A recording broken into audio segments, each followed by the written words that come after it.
So hey guys, how are you all? Welcome to Proxima.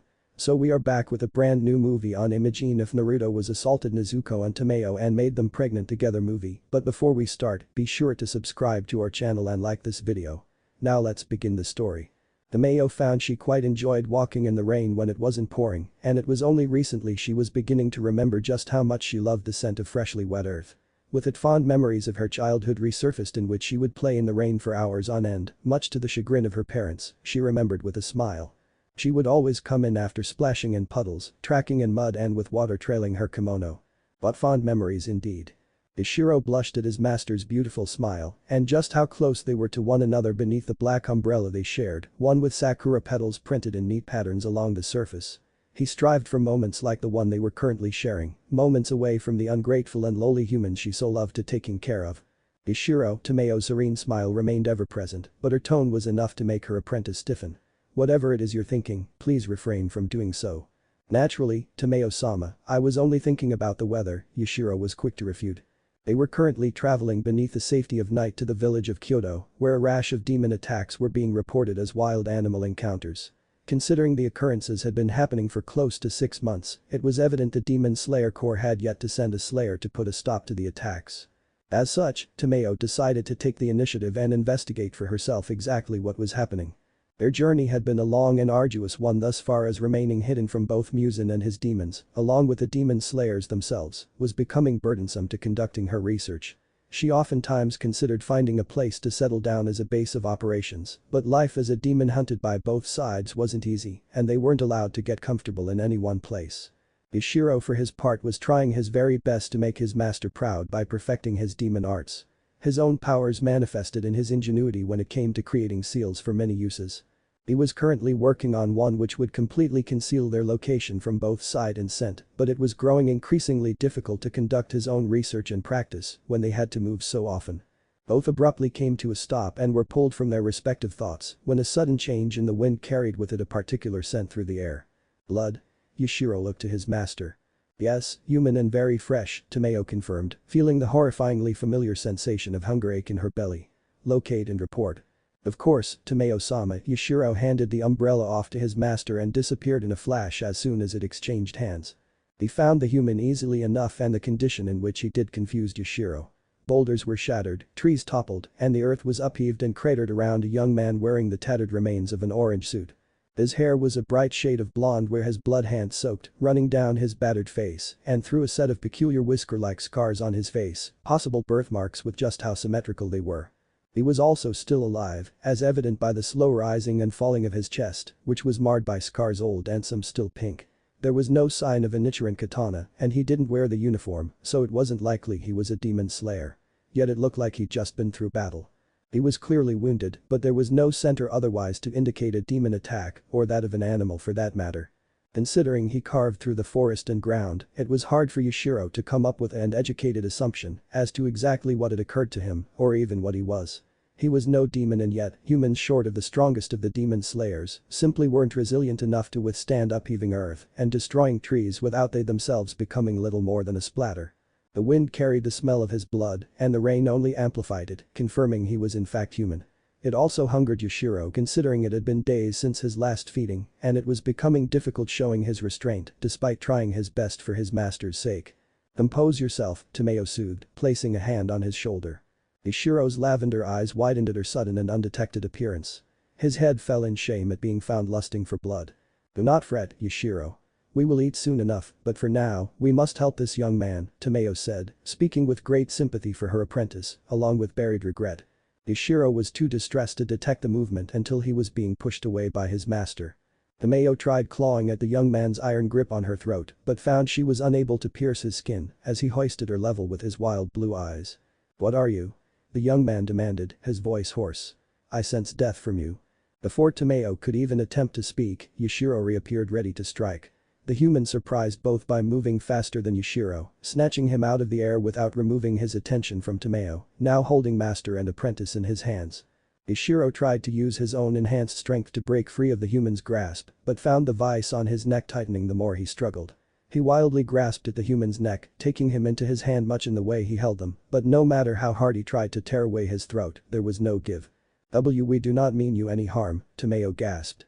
Her elongated claws now rested against her own forearm, ready to use her demonic arts. Your eyes, the wild look on his face seemed to settle down ever so slightly. To Tomayo's surprise, she found there were tears building in his own eyes. Your eyes, he repeated softly, his grip loosening until he released them both. Are you a Hyuga? There was reluctant hope in that question. A Hyuga? Tomayo cautiously asked. I'm afraid I don't. How dare you touch Tomayo-sama? Yashiro charged at the man as fast as he possibly could and with every intent to kill the human for his transgression. Yashiro don't. Tomayo watched hopelessly as the young man, despite being hurt and never once taking his eyes off her, once again caught Yashiro's attack, catching and crushing his hand easily. He moved quickly, throwing her away to slam Yashiro into the ground, using his own momentum against him, the sheer force of his attack, burying her apprentice into the ground. A sphere of beautiful blue light appeared in the young man's right hand.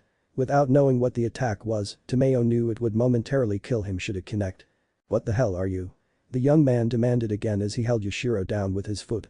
I don't have to answer you, human filth. Yashiro involuntarily spitting blood at the young man, his attack having inflicted great internal damage. You touched Tomayo-sama and for that you must die. Wait. The spiraling ball stopped mere inches from Yashiro's face, but he didn't stop glaring at her downed apprentice. We're demons but we won't hurt you. Tomayo shouted despite the situation thus far being in the stranger's favor. Demons? He seemed even more confused but thankfully stepped off and away from Yashiro, cancelling his attack, the blue ball shattering in strings of brilliant white wisps. Despite the situation, Tomayo was incredibly curious about this human boy. Having reached a similar realization as her apprentice, she observed the young man's overwhelming strength. A strength only typically possessed by either demons or their slayers, and he was clearly neither. As in real demons? The man asked as he cautiously looked between the two. Yes, Tomayo answered just as cautiously. She pointed at her apprentice, who was clearly readying himself for another attack. Stay down, Yashiro. Being demons he couldn't kill them in the typical sense, but he could hurt them until daybreak, which wasn't too far off, and she wasn't entirely confident they could defeat him, even wounded. This alone greatly intrigued her, but the situation called for diplomacy. My name is Tomayo and he is Yashiro, Tomayo began calmly, cautiously approaching the young man. And like I said before, yes, we are both demons, but we mean you no harm. Something seemed to come together in the man's eyes, his hardened expression softening into something nearing defeat. Am I in hell then? He muttered, more so to himself as he took in the surrounds of the damp dark forest. Am I dead? Hell. Tomayo could hear the anguish in his words. Dead? Why would you think that? Instead of answering, the young man abruptly fell to a knee. He covered his mouth, trying to hold in a cough, resulting in blood spurting from his nose. Shit, I really did lose. I failed them all, he muttered as he fell forward, his eyes closing just as his face hit the ground, unmoving except for his slow breathing. Ishiro. Tomayo shouted, stopping her apprentice just in time to stop him from attacking the downed man. But Tomayo-sama, he touched you, Yashiro said, his claws mere inches from the young man's head. His face and arms were vascular, showing just how far he'd been pushed. Only I'm allowed to touch you. He is scared and likely felt cornered, Tomayo said, approaching the downed man herself, looking at him with sympathy. I don't know what happened to him but he is hurt. Please pick him up, Yashiro, we're taking him with us. We are? Yashiro looked troubled. But he attacked us. He attacked you. Yes, I am aware of that, and yes, I am sure. He is very powerful for a human, and that was while being injured, Tomayo smiled ever so slightly. I admit, I am curious as to how that's possible, but above all else, I swore an oath. This made Yashiro glare even harder at the unmoving young man. Naruto was tortured by very recent memories in the form of dreams of the fourth and last shinobi world war against Kaguya and Madara before her. The elemental nations was cursed with disaster and when it was time to unite, they failed to rise to the occasion. While most of the hidden villages banded together, there were those who did not, choosing to remain isolationists. Divided they ultimately fell. War raged for months, turning into years of conflict fought in small guerrilla skirmishes, leaving numerous dead and devastated. Through it all and for most of the time at the head of the war, Naruto led as the Hokage with the shortest reign. There was no cause for celebration in achieving what was once his life's goal, when it meant inheriting the position as a result of the death of the previous shadow. Conflict after seemingly never-ending conflict came to a head when Naruto confronted Kaguya. He came incredibly close to defeating the Mad Goddess, but ultimately his resolve had not been enough. He opened his eyes to find an incredibly beautiful pair of lavender eyes staring down at him, accompanied by a serene smile that somehow seemed to soothe his tormented heart. Are you my angel? Naruto asked in a semi-state of delusion. Having seldom thought of the afterlife or religion in general, he was vaguely aware of some existing interpretations of life after death. One of which spoke of angels and demons. The woman above him couldn't be described as anything but angelic. Her skin was a perfect alabaster and looked incredibly smooth with no imperfections in sight. Above those beautiful eyes was a slightly than average forehead and equally exquisite dark hair, all housed on a very feminine heart-shaped face. She wore a flower-patterned black kimono which did little, despite the color, to hide her full figure. Oh my, the woman's eyes became half-lidded to match her sly smile. Yashiro, you wouldn't be possibly thinking of doing anything to hurt our patient, would you? Naruto turned his head towards the source of killers intent to find a young boy glaring at him with a pair of similar colored eyes as the woman. He complimented you, Tomayo-sama. Seeing as I'm the only one allowed to do so, I say we dispose of him at once, Yashiro said, his expression completely serious. Yashiro, Tomayo spoke his name with her own serious expression, and it was enough to make the boy sit ramrod straight. Of course that was only a joke, Yashiro stated emotionlessly. What's going on? Naruto slowly sat up, feeling his own wounds already healing on their own, but he could tell there was something numbing his pain and speeding up his own natural abilities. There were also bandages across his chest and certain sections of his arms. We found you in the forest just outside of Kyoto, Tomayo informed him. So the question is, what happened to you? You were severely injured when we found you. His initial confrontation with the two came back to Naruto in a rush. In the low light of the small room they were in, neither looked like demons. The fact he was still alive was surprising and revealing. For one, he was expecting Kagaya to kill him in their fight if he couldn't kill her. Also, if the woman and the boy hadn't killed him in his vulnerable state, then perhaps it was worth hearing them out. Especially considering he didn't know where he currently was. More importantly, he couldn't sense Kagaya's ever-looming presence. One thing was clear, and that was he was no longer in the elemental nations. For some reason, that fact didn't faze him as much as it maybe should have. Whatever the outcome, it made no difference considering he'd lost. I'm sorry I attacked you, Naruto bowed his head. Tomayo observed a tonal change in his voice and could sense the telltale sign of spiritual defeat. Is there something you'd like to get off your chest? She asked kindly. Both Naruto and Yashiro looked at her with differing displays of confusion. No, Naruto stated resolutely. Talking about his biggest defeat to the two strangers would bring him no peace, of this he was certain. I see, Tomayo's smile never once faltered. Then perhaps you'll hear me out. But first I'd like to know your name, if that's alright with you, that is. Naruto, he answered simply. Tomayo realized she would be getting no other name from him, if even he had another. Well then, Naruto. If there is anything you do not wish to disclose to us, I understand and will respect your privacy. That said, you seemed confused about the existence of demons for one so adept at fighting. Sorry about that, Naruto half-heartedly apologized. I was confused there for a little bit. But what do you mean when you said you were a demon? If anything you look like an angel. He looked over to Yashiro, who was once again glaring absolute daggers at him. Tomayo, on the other hand, smiled at this. Oh my, that is the second time I've ever been referred to as such, both coming from you, Naruto-san, she said, moving to hide her smile behind her hand. You sure do know how to embarrass a lady. Her sheer beauty briefly pierced Naruto's dreary mood, making him blush slightly. Sorry if I'm being rude, he apologized. No, it's quite alright, isn't it, Yashiro? Tomayo said through a smile and closed eyes, seeing her apprentice beginning to stand. If that is what you wish, Tomayo-sama, Yashiro grit out. Naruto could sense every time the boy's killing intent spiked, and it did so every time he spoke to the woman, especially so when he accidentally complimented her. As to your earlier question, you see, I am in fact a demon. As is my apprentice, Yashiro. I hope that doesn't bother you, Tomayo said.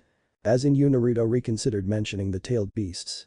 Granted he no longer contained Kurama, he didn't want to reveal too much without knowing where he was or exactly what was going on. Either way, he knew they weren't referencing being a Jinchuriki. What do you mean you're a demon? So you really don't know about demons? Tomayo hummed in interest. She was beginning to form a hypothesis as why the mysterious young man seemed so uninformed. There did, of course, exist the possibility he was deceiving them, but she didn't believe that to be the case. No, I know what a demon is, or at least I have my definition of one. Does that mean everyone here are demons? Naruto asked. Typically the word demon carried derogatory connotations. Naruto knew this all too well considering he'd been called one most of his childhood. However, something about the woman and the boy had him on edge since the moment he'd awoken. There was a deep darkness festering inside the woman, a darkness so pronounced that he could sense it without concentrating. The boy was different. There was an unmistakable anger radiating off him, but it was the woman who truly concerned Naruto.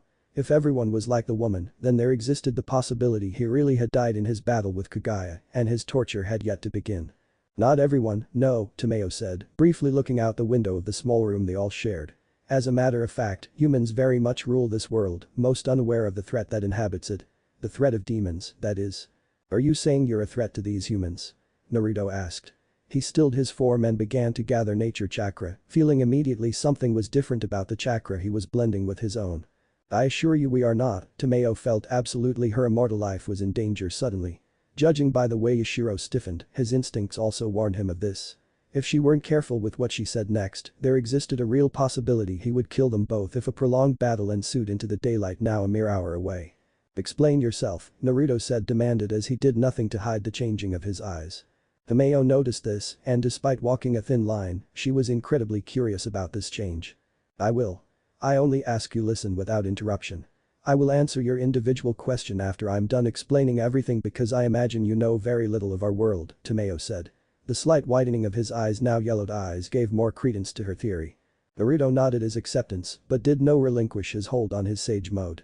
She began from the beginning of human history, quickly showing the differences in their worlds.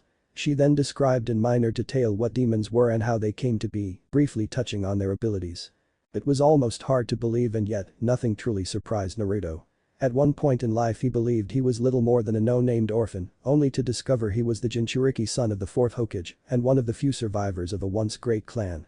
His long journey coming to an end in a fight with a goddess.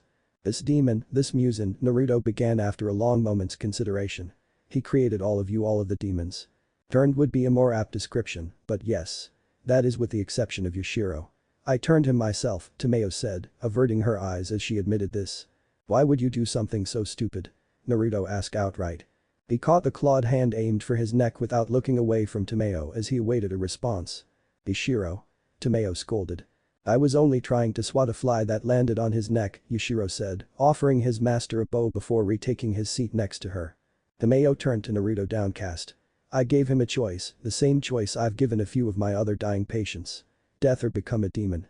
Do not think I came to this decision lightly, Naruto-san, because most don't survive with their minds intact, or at all for that matter. But you see, I believed they deserved a chance at a life fate robbed them of. Unfortunately, Yushiro is the only one I've successfully turned in 200 years. But you have to kill people for blood, don't you? Naruto asked as he pulled off his blankets, tossing them in a pile to the side. You said so yourself, demons feed on humans, killing them to consume them.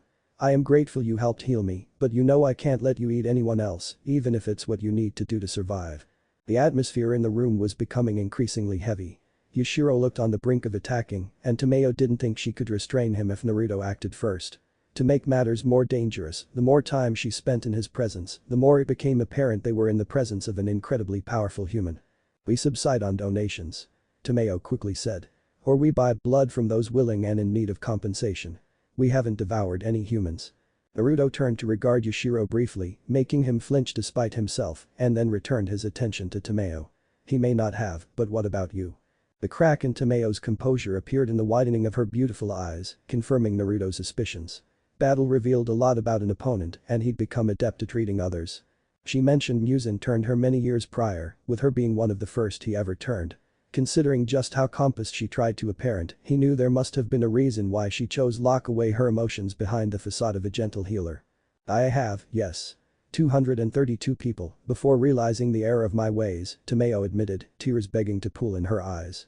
Ishiro looked genuinely surprised by this fact, indicating that even he didn't know the extent of her sins. Naruto decided then he would kill Tomayo. And it's a regret I must live with every day.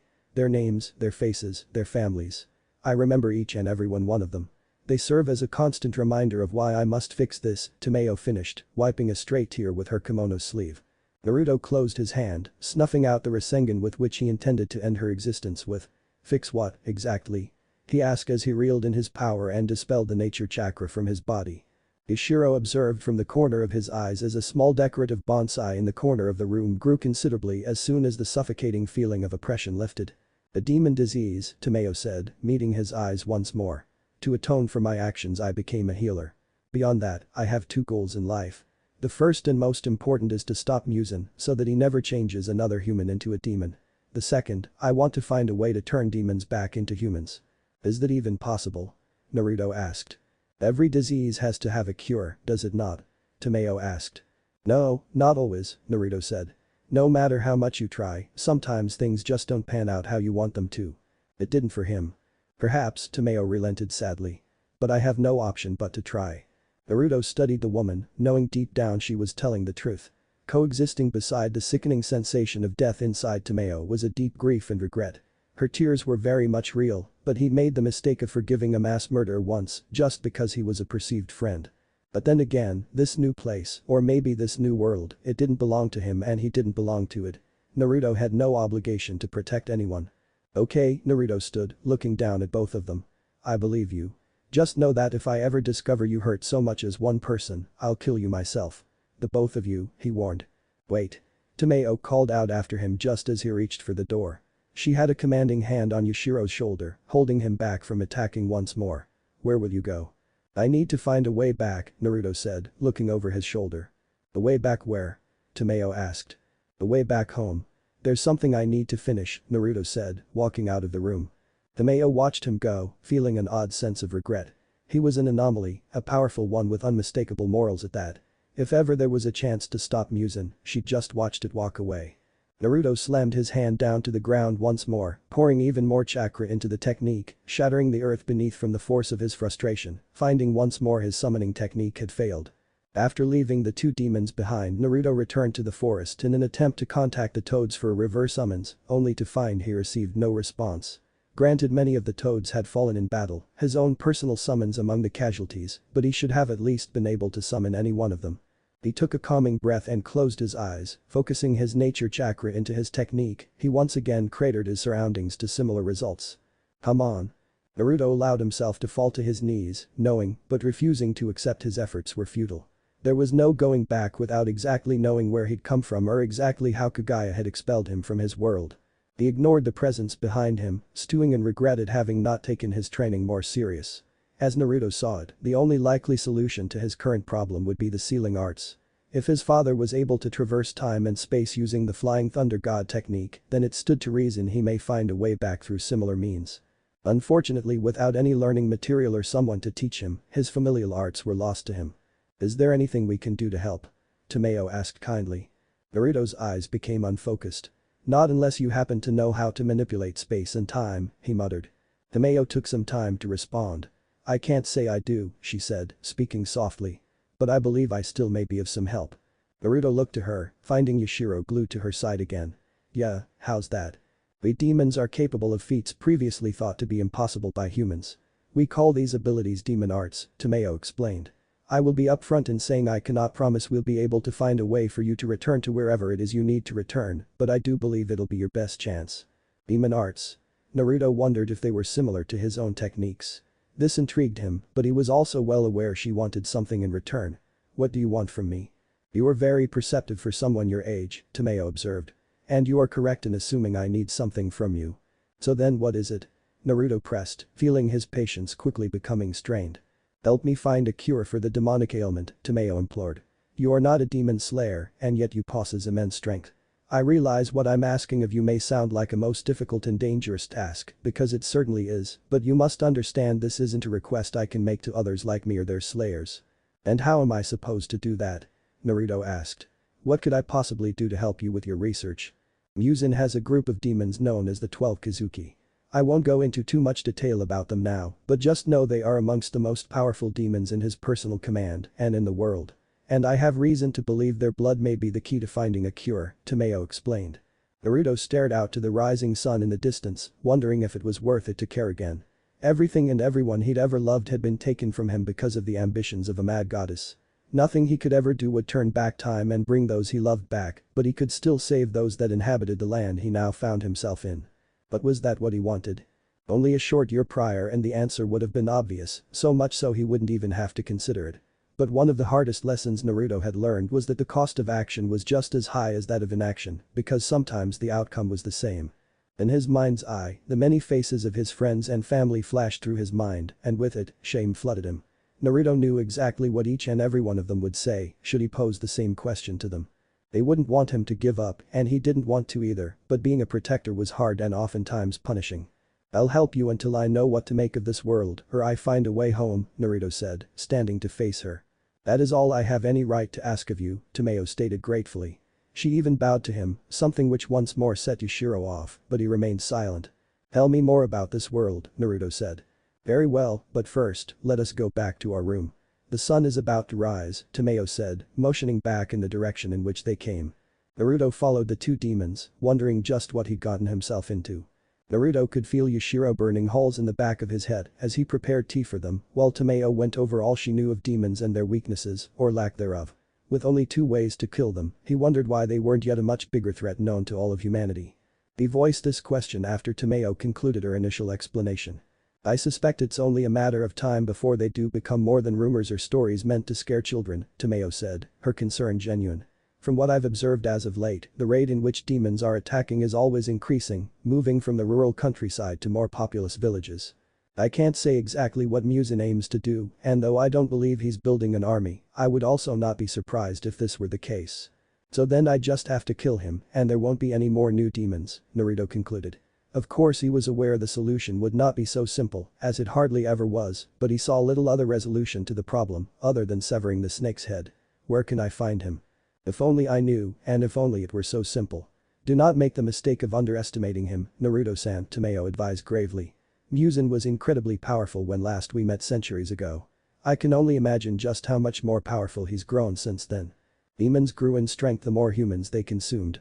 Naruto could only speculate how many innocents the first demon must have devoured over the years.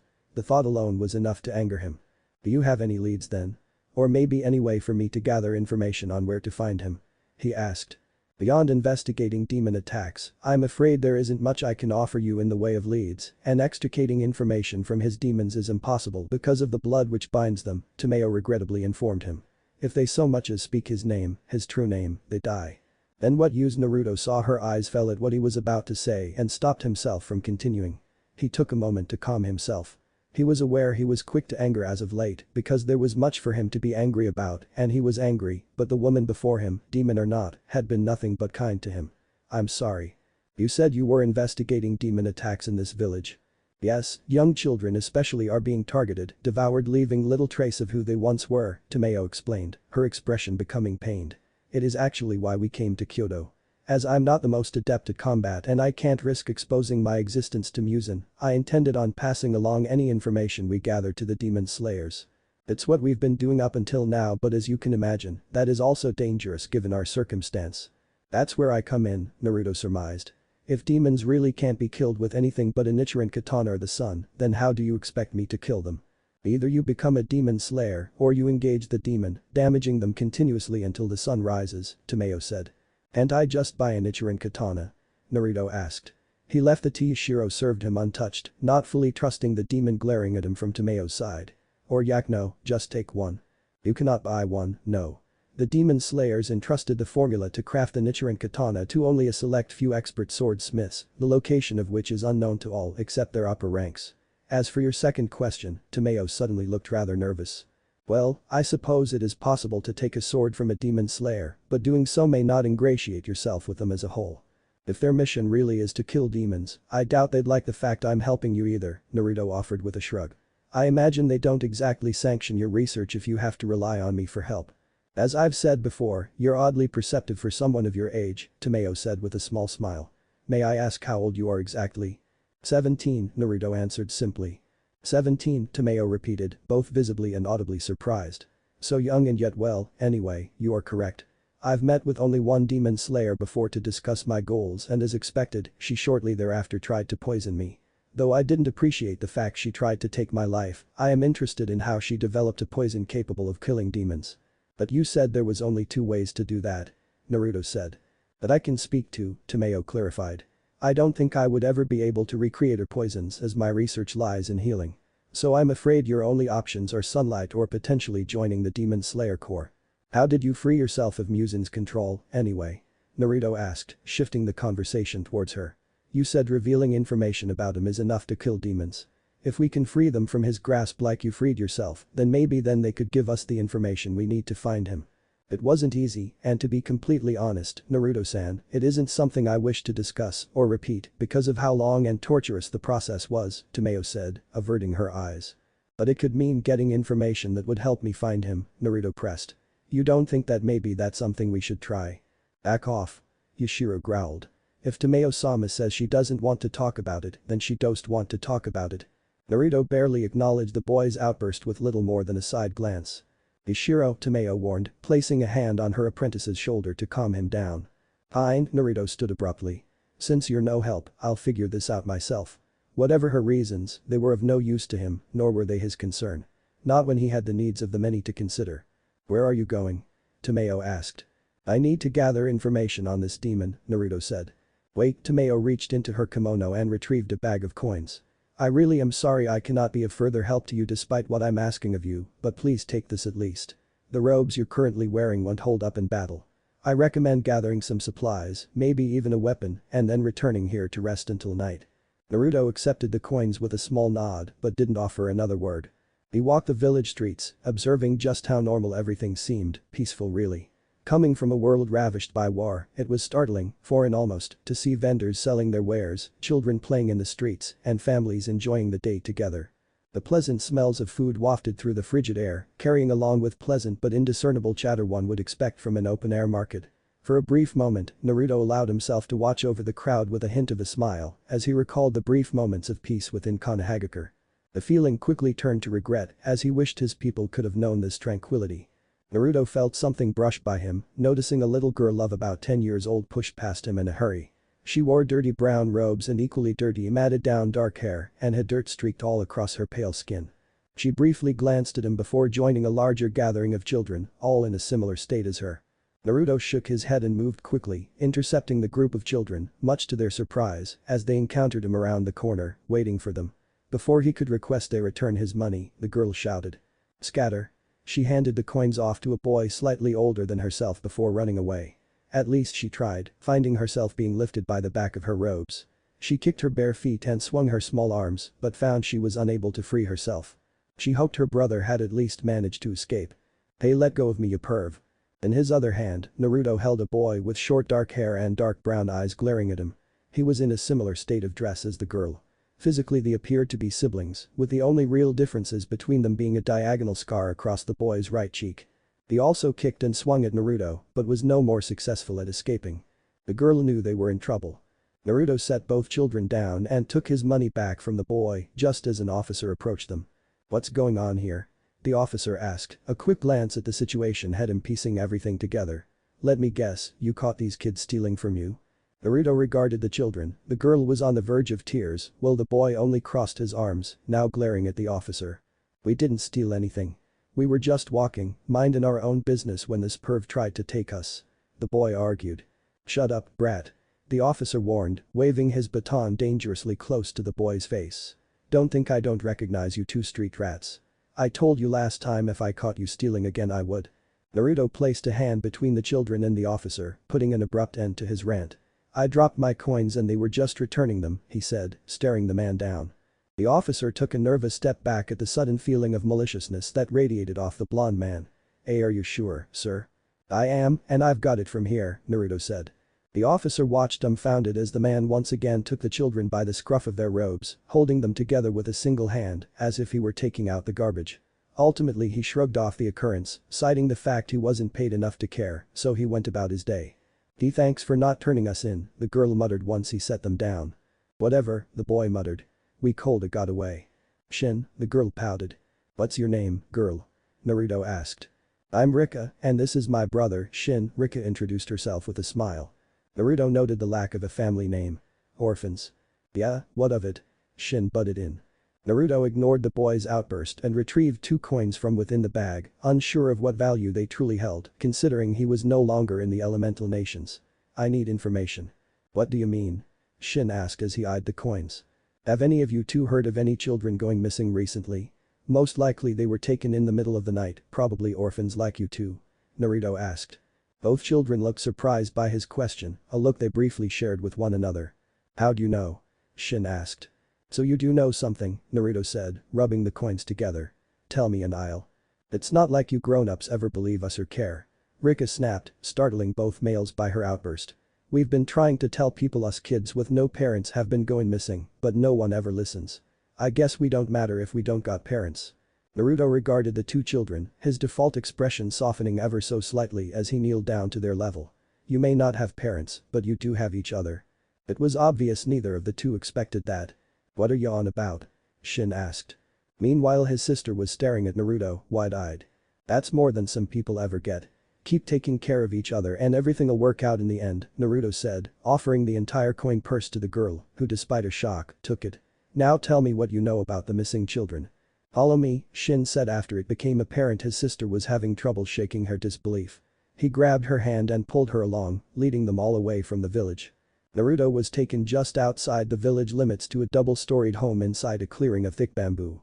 It was in a sorry state of disrepair with the appearance of being long abandoned, as moss grew over the sides in which the sun was obscured most often, and a few of the windows had been shattered. You two live here? Naruto asked, feeling his heart wrench with memories he'd much rather leave buried in the past. We're not the only ones, Raiko said. She'd come to midway through their trek and seemed excited to show Naruto something. She pressed her fingers to her lips, whistling loudly.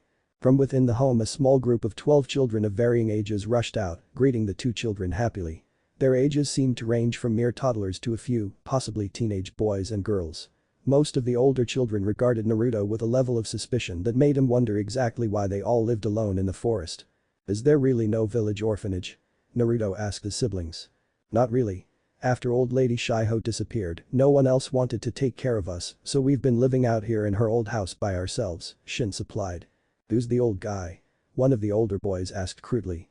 The girl, potentially the oldest of them all, stepped forward with a look of caution written clearly on her face. She looked to be about 12 or 13, with dirt brown hair tied up into a pigtail with similar colored large eyes. Naruto could tell by the way she held herself, she was guarded and on edge. She also had one hand behind her back, likely concealing a weapon. Who are you? The girl asked cautiously. Me and E. Rika ran forward and hugged the girl briefly before showing her the coin purse. Look, the kind man gave us all this money. What did he want in return? Mia asked, her distrustful eyes never once leaving Naruto's. I'm looking into the recent disappearances of children in this village, Naruto said. So they finally sent someone? Mia asked, smiling briefly before her suspicion returned full force. You don't look like you're with the police. That's because I'm not with the police, Naruto admitted. Maybe he's a demon slayer. Another younger boy exclaimed. I knew they were real. But he doesn't have a sword. A girl added. Who are you? Mia asked seriously. My name is Uzumaki Naruto. Naruto introduced himself with a slight bow. And no, I'm not with the demon slayers either. But I am here to investigate what might be demon attacks. Come in, Mia said, leading him inside the dilapidated and darkened home, trying to hide the kitchen knife in her robes, but he saw it. Would you like some tea? She asked respectfully. No thank you, Naruto denied equally respectfully. He looked around the darkened living area, taking notice they not only had no power, but all their bedrolls were strewn about. It seemed like they all slept in the same room. Are you all really alone here? Yes, before Shiho-sama disappeared, she took care of the village orphans, though it was never an official orphanage. Now I'm the one taking care of them, Mia explained sadly. Have you petitioned the village for help? Naruto asked. Yes we have, but the elder doesn't seem concerned with the orphan of this village, Mia said, the spite in her words were not at all concealed. The older children and myself try and take up jobs where we can't to provide, but it isn't easy. I'm sorry to hear that, and he truly was, but he was there for something else. Tell me about the disappearances. I don't know about any other kids going missing, but after Shiho-sama disappeared, we orphans started to go missing, there were tears in Mia's eyes. I try my best to keep everyone safe, but some nights, when we go to sleep, we wake up missing someone. We've lost 12 in the past year. Have you ever seen who or what's been taking them? Naruto asked. No, and believe me, I've tried my best to stay up all night, Mia wiped her tears on her dirty sleeve.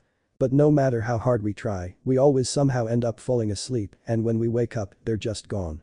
Naruto waited patiently for her sobs to subside before continuing. And when was the last time someone was taken? About 2 weeks ago, Mia said, her voice breaking. I don't want to lose anyone else. He continued to wait for the girl to compose herself, feeling truly sorry for her and the other children, but unable to offer any comfort. There was once a time when he was known for his way with words, praised for finding ways to sway hearts and turn foes into friends. But he since learned that, while there was a time for words, action was oftentimes more effective in bringing forth change. "I'll be back later tonight," Naruto announced as he stood. "Where are you going?" Mia asked. "I need to get ready before I face the demon," Naruto said. "Are you really a demon slayer?" Mia asked with reluctant hope in her eyes. "Is it really a demon doing this? Are they real?" "They are," Naruto admitted. "And no, I'm not a demon slayer, but I plan on stopping this demon." "Why?" Mia asked through renewed tears. "Why would you volunteer to do this for us? If it really is a demon then you could die." "I'll be fine," Naruto said, not answering her first question. "And I'll be back." Naruto finished setting the last of his preparatory seals for his upcoming battle. He removed the kimono Tomayo had given him, tossing it to the side. He was by no means a seal master, but he did at the very least know the basics, and he used his limited knowledge to the best of his abilities. He channeled his chakra, revealing a multitude of seals engraved permanently on almost every inch of his body. He streaked his blood across his right bicep, unsealing from within a heavy green flak jacket and a chain mesh undershirt. From just below that seal he conjured a pair of shinobi pants and sandals. Juxtaposed against what was once his trademark getup, Naruto had learned the hard way the importance of practicality and stealth. Not to mention coming by bright orange jumpsuits became difficult during wartime, whilst Konoha had a surplus of Jounin and Anbu attire. Finally, from within his right wrist, he unsealed a reminder of a lost friend, an Anbu mask made specifically for him by Yujito resembling a fox. The mask had red shading around where his eyes were obscured, with 6 thin orange streaks to represent his whiskers. The mask itself was made of a special chakra-attuned clay, which allowed the wearer to reinforce it with chakra. After securing the mask on his face, Naruto sat himself in the center of the clearing, briefly looking up to the sun. He observed it was just past the halfway point in the sky, indicating he would have to wait another 5 hours before the sun set. To pass the time he began to meditate, clearing his mind to tune into his sage mode. Shinobu was traveling to Kyoto to investigate a demon sighting when she came across a most interesting sight. She was traveling via treetops to make it before night fell when something called to her. It was almost an instinctual pull toward something, someone, and that led her to the man in the forest. Like staring off into a deep but beautiful canyon, Shinobu didn't feel like she was in any immediate danger, but one misstep and she would soon find herself in a world of it. That was the feeling she had by simply watching the statuesque man, surrounded by wildlife that didn't seem to share in her concerns. Birds, rabbits, snakes, foxes, and even fawn, predators and prey alike, coexisted around the man with gravity-defying blonde hair, the only descriptor beyond a powerful body, and a most particular fox mask. He also wore a forest green jacket, the high collar and chainmail beneath made it most obvious his attire was made for battle, but there was no weapon in sight. "Is there something you needed?" Shinobu's eyes widened briefly. Though she wasn't far from where the man sat, she'd yet to reveal herself. The fact he somehow detected her was surprising indeed. "Oh my, that mask of yours, are you perhaps one of Urakadaki's children?" Shinobu asked. "No." His voice was low and raspy, almost as if he didn't use it often. His overall demeanor and appearance were curious, but not as much as the fact he remained surrounded by wildlife, despite actively speaking with her, further showing just how comfortable they were around him. But Shinobu knew better than to assume he was harmless because of this. "Then may I ask what you're doing out here?" "Well, I suppose I can't say you're by yourself," Shinobu inquired. "I'm waiting," he replied. "I see." Shinobu was quickly growing annoyed by his prompt responses, but of course she didn't show it. "May I ask what for?" "No." "Oh my, how mysterious," Shinobu smiled, knowing she would get no more answers from the young man.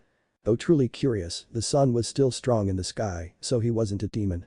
There was a definite power about him, there was no mistaking that, and yet he was not a demon slayer. There of course existed the possibility he was one in training, although she wasn't aware of any Hashira, present or past, residing near Kyoto. "Are you a demon slayer?" the man asked. Shinobu once more found herself surprised. "So you are aware of the demon slayers? Tell me, are you perhaps training to be one?" "No, but I am interested in your sword." Shinobu's eyes widened considerably hearing his voice coming from beside her. The man she'd been speaking to, the one who was seated in the clearing, vanished in an afterimage revealing he was now standing on the same branch as her. Her surprise continued to mount as he deflected her instinctive sword strike with a mere kunai of all things. Shinobu wasn't known for her strength, but trying to push him back was like trying to push against a block of solid steel, he was unmoving and unflinching.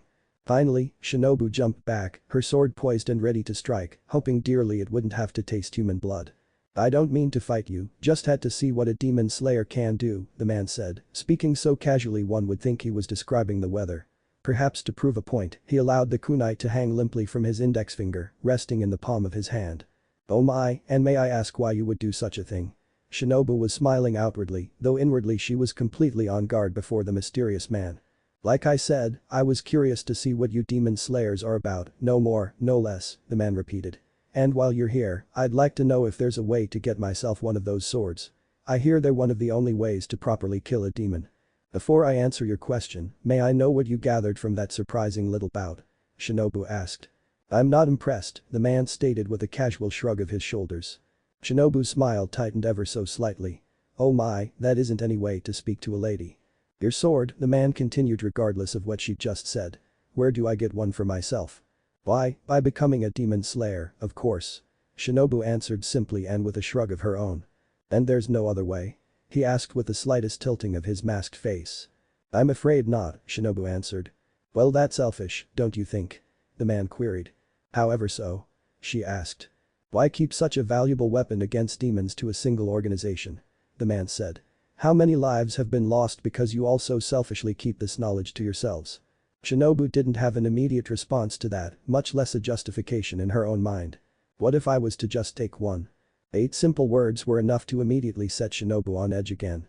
We'd be honor bound to take it back, she answered, her sword glinting in the sun.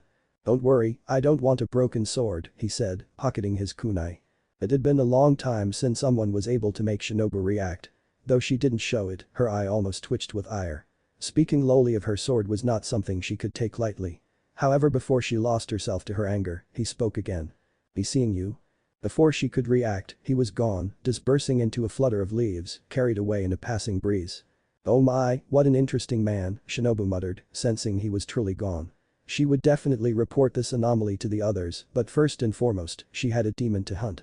Nightfall saw Naruto returning to the makeshift orphanage where he found the children were eagerly waiting for him. I told you he'd be back. Raiko cheered as she ran towards him. Naruto held a hand out with a shake of his head, stopping her from further approaching him. Why are you wearing a mask? Mia asked curiously as she comforted a now downtrodden Raiko, who returned to her side. He had briefly pulled his mask to the side to make the children aware of who he was, having since changed clothing. After doing so, he placed the mask back onto his face. Because it looks cool. Now, I'll stay in this room with you all while you sleep. If the demon attacks tonight, I'll take care of it, Naruto said. But how are you going to kill it if you don't got a sword? Shin asked. I heard only demon slayer swords were able to kill demons. There are other ways, Naruto answered curtly, but truthfully, he wasn't sure. He planned on testing a few theories that night. Alright then, bedtime everyone.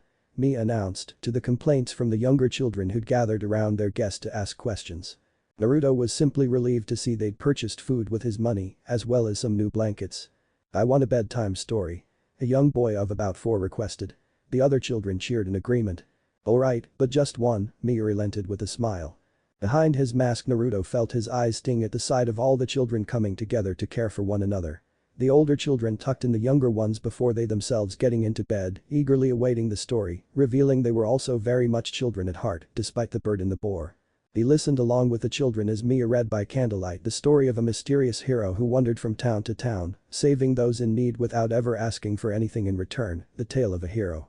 Once the story concluded, only a few of the older children remained awake. Mia put the book away and moved to take a seat next to Naruto. Do you think you will really be able to stop it? She asked in a whisper. Naruto hated speaking in absolutes, especially after having failed to keep many of his promises. In fact, his final promise was to himself and that he would never give his word to anyone ever again. I will, he said. Promise? Mia asked after trying and failing to stifle a yawn. In the end, he failed in that aspect as well. I promise, Naruto said, catching the girl as she fell over on him. Feeling his own eyes growing heavy, he realized what was happening. Naruto held onto Mia with one hand while he used his free hand to cycle through a series of hand signs, blowing out a heavy burst of air from his lungs, a severely underpowered wind technique. He did so purposely so as to clear the air, but not hurt the children. Taking a deep breath, Naruto gently laid Mia down in her bed, tucking her in. He then drew his own blood, creating from it his most powerful clone. No words needed to be exchanged as the clone knew what it was created to do. His sole objective was to protect the children. He stepped outside into the dark and frigid forest, noting the trees were deathly still and there was a complete absence in the natural ambience. A predator lurked in the dark, soon emerging from the shadows of the tree line. Its skin was ghastly pale, with long black hair that seemed to absorb what little light filtered through the heavy clouds in the sky, obscuring its face. It wore a dirty dark dress that pressed against its body in a manner that revealed its sex to be female. Naruto had faced down many horrors throughout his life, but there was a certain sickening sensation he experienced from the demon, much in the way he first sensed Tomayo. He could sense the demon's vile intent from where he watched. Even her movements were harrowing in the way her head twitched and her body spasmed in short rapid bursts of movement. The demon stopped abruptly, revealing pitch-black eyes which glared at him with almost palpable maliciousness. "I can smell your hatred, boy," the demon rasped. He stepped out of the shadows to face the demon. "You're what's been taking these kids?" Naruto said more than asked. "They're my children and you won't take them from me." Naruto moved first, grabbing the demon by its hair. The ground beneath his feet shattered as he took her with him, away from the children and deeper into the forest. He came to a stop in the clearing he scouted earlier in the day, throwing the demon harshly against the tree. The demon's bones shattered audibly, releasing a pained screech. He crossed his fingers, activating the explosive seal he planted on the tree. The explosion wasn't grand nor was it loud, but it was enough to tear the demon in half, as well as the tree. Naruto launched forward near the demon and tree, reaching both before either fell. He guided the timber's descent right onto the demon, adding his own force behind it. The earth rumbled beneath his feet, rattling the surrounding trees, sending birds scattering into the night. Naruto took a few steps back and waited. Little by little he witnessed as the demon's severed midsection began to reconnect in a gratuitous display of sinew. With little trouble, the demon tossed the tree aside as if it weighed nothing, its head hanging limply to the side. "Why do you get in the way of me and my children?" the demon growled. "They're mine. I will protect them." "I guess not all of you retain your mind after you've been turned," Naruto observed as he created a Rasengan in his right hand and held it out in front of him. "Let's try this." The clone appeared from behind the demon, grasping the demon from behind her head. He slammed her face first into his Rasengan. His clone dispersed and Naruto increased the size and intensity of his technique, completely encompassing the demon's head and some of its upper body. Another clone appeared beside him, kicking the demon's headless body upwards. Both began to quickly run through a series of hand signs. The clone expelled a strong stream of fire from its mouth while Naruto, a powerful jet of air. Their techniques combined to create a massive targeted flame which burned extremely hot, momentarily illuminating the dark forest. Releasing their techniques, both observed nothing remained of the demon. At least it was the case until seemingly from out of nowhere, dark globules of black blood began to gather on the ground, eventually reforming the demon in its entirety. "Well shit," the clone muttered. "They really can heal from anything." "Seems that way, yeah," Naruto agreed with a sigh.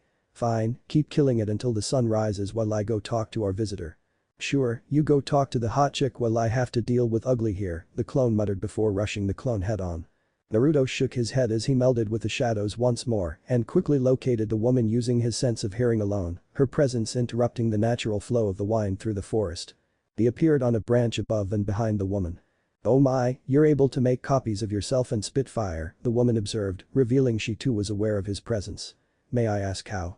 Clearly you're not a demon yourself and yet you display art similar to one." "Yak no, when I said I'd be seeing you, I didn't think it would be this soon," Naruto said. "Well, it's not like you're exactly being quiet out here," the woman said with an amused smile. "And I don't believe you answered my question." "Trade secret," Naruto said as he dropped down to join her and watching as his clone brutally killed the demon time again. "My turn. Are most demons this weak?" "That depends on how many humans they've consumed, but no, well this one isn't necessarily weak, I suppose it's not particularly strong either," the woman said. "I imagine you're trying to see for yourself if there's any other way to truly kill a demon beyond sunlight and an Ichiran katana." "Yeah," Naruto admitted with a shrug. "Figured it was true, but I also figured it was worth a shot."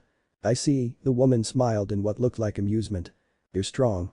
Have you considered joining the Demon Slayer Corps?" she asked. "Well yes, but no," Naruto began. "Oh my, how am I supposed to take that?" the woman asked, holding her cheek, shutting her eyes to smile at him. Naruto blushed beneath his mask and cleared his throat without really needing to. He briefly wondered if all the women of the present world were so damn stunning. "I need one of those swords, but I'd rather not join you guys. Now, I might consider it if one of you happens to know how to travel between dimensions." The woman was silent for a lingering moment, her face briefly illuminated by a distant explosion. "I cannot determine whether or not you're joking." "I'm not," Naruto said. She hummed and continued to watch the one-sided battle ensuing beneath. "No, I can't say we have such abilities. May I inquire as to why you would need such a thing?" "No. Do you have any abilities closely resembling demon arts?" Naruto asked. He didn't miss the subtle stiffening of her posture and the minute narrowing of her eyes. "No, I can't say we do. Our abilities lay more in science and physical power." Though some of the Hashira have been known to harness the power of the elements. None to the extent you've displayed, she said, her face glowing a brilliant blue by his clone's failed attempt at recreating a Chidori. He blew both himself and the demon up. Idiot, Naruto thought, wistfully ignoring he'd just insulted a variant of himself. He created another clone which immediately continued killing the demon in a much more meticulous manner than the previous one. How about this? The woman drew her sword, and to his surprise, she offered it to him. I'll lend you my sword for now. And as to your earlier comment, it's shaped that way for a reason you don't need to concern yourself with at the moment. You let me use your sword? Naruto asked as he accepted the beautiful blade. Its blade seemed to have been halved except for the tip, with a guard shaped like the wings of a butterfly. Aren't you worried I'd just keep it? That is a possibility, I suppose, the woman said with a smile that indicated she wasn't at all concerned. But I doubt you'd ask such a question if you'd intended on doing so. What an assumption, but you're right, this doesn't feel like something I'd like to carry around, Naruto said, suddenly feeling a sense of dread radiating from the ever-smiling woman. Not that there's anything wrong with it, Yakno. Just give it a try, yes. The woman ushered him along with a gentle wave of her hand. And remember, aim for the neck to sever the head. He wasn't sure what to make of such a sentence coming from such a pretty face. Sure thing, Naruto said as he jumped down towards the demon, his clone perfectly positioned the beast so that he could sever its head with no unnecessary movement. He did just that, cutting the demon down with a precise swing. My children. The demon cried, sounding truly mournful. I didn't want to hurt them. I only wanted to protect them. Who will care for them now? Naruto kneeled down next to the disintegrating demon. Shiho. Her eyes met his, recognition flashing across them, and that's when he realized something startling. The demon was crying. The children, will you make sure they're taken care of? Shiho pleaded with him in her final moments. Please young man, please keep my children safe. I'll make sure they're safe, Naruto whispered. Thank you. The demon was gone, and with it the feeling of lingering oppression. Do not allow yourself to be tricked by the demons, the woman advised as she appeared next to him. They often spout lies and death, sowing distrust in one's resolve. Here's your sword, Naruto returned the blade, not having acknowledged the woman's words. You have no real technique to speak of, and yet you were easily able to sever the demon's head. Are you certain you wouldn't consider joining the? They both sensed her at the same time. Naruto deflected the attack meant for Tamayo's neck by physically parrying the broadside of her sword with his knuckles. He quickly unsealed a kunai, standing between the demon slayer and her natural enemies. Oh my, you're defending the demons now. The woman looked at him with a dangerous look in her beautiful violet eyes. Now that is interesting. Naruto-san? Tomayo asked cautiously. Naruto sighed and glanced over his shoulder to Tomayo and Yushiro. You two have incredibly shitty timing. He deflected another sword strike, pushing the woman back to put distance between them. Naruto, is that your name? The woman asked. It is, Naruto acknowledged as he continued to stare the woman down. The air surrounding her was much different from when he first encountered her. Tell me then, Naruto-kun, are you aware of the Hashira? The woman asked as she readied herself for battle, taking a stance. Vaguely, Naruto said, harkening back to what Tomayo was telling him earlier about demon slayers and their ranks. Naruto-san, be very careful. Tomayo warned. The Hashira are amongst the strongest of the slayers. The demon is correct in that much, Naruto-kun, the woman said. You may have caught me unprepared earlier, but I assure you, it will not happen again. I also assure you this is not a fight you want to have. Which is why you should have come, Naruto said muttered, glancing at the two behind them. I was content with letting the demon kill you, but Tomayo-sama insisted we make sure you didn't die, Yushiro felt the need to add. Yushiro, Tomayo chastised. Forgive me, Tomayo-sama, Yushiro muttered. Oh my, look at how you all fraternize, the woman shook her head, her smile falling away for the first time. Are you not aware of who that is, Naruto-kun? Naruto, be careful, that is Kacho Shinobu, the insect Hashira. Tomayo shouted. She is incredibly proficient in poisons. Her loss in composure was telling. And that is the demon known as Tomayo, one of Muzin's top demons, Shinobu said as she began to slowly circle them. So I will give you one, and only one more chance to step aside and allow me to slay this demon. Better yet, if you're able to slay her follower after I slay her, I'll personally recommend you for the final selection. I can't let you do that, Naruto said as he followed her, keeping himself between the swordswoman, Tomayo and Yushiro. And pray tell why not? Shinobu asked. Would you believe me if I said they're good demons? Naruto asked rhetorically, playing his final hand at diplomacy. Well, Tomayo is anyways. Between you and me, I think her assistant may not like me all that much. No, as there is not such a thing as a good demon, Shinobu said. So if you will not step aside, I will have to go through you. It is up to you what that entails. I guess there's no helping it then, Naruto said, his own voice resolute. Shinobu glared at him. If you do not move I will kill you. Do you understand what I'm telling you? This is not a joking matter. Naruto sighed again and nodded. Yeah, I know. Very well, Shinobu stopped circling them, closing her eyes. Earlier you said you wanted to see what a demon slayer is capable of. Allow me to show you. With nothing further exchanged between the two, they both charged forward. Naruto was unpleasantly surprised by Shinobu's sheer speed, her sword strike was more of a thrust aimed for his shoulder, a non-lethal attack. He managed to deflect it, but nevertheless, she had gotten much closer to actually hitting him than he was comfortable with.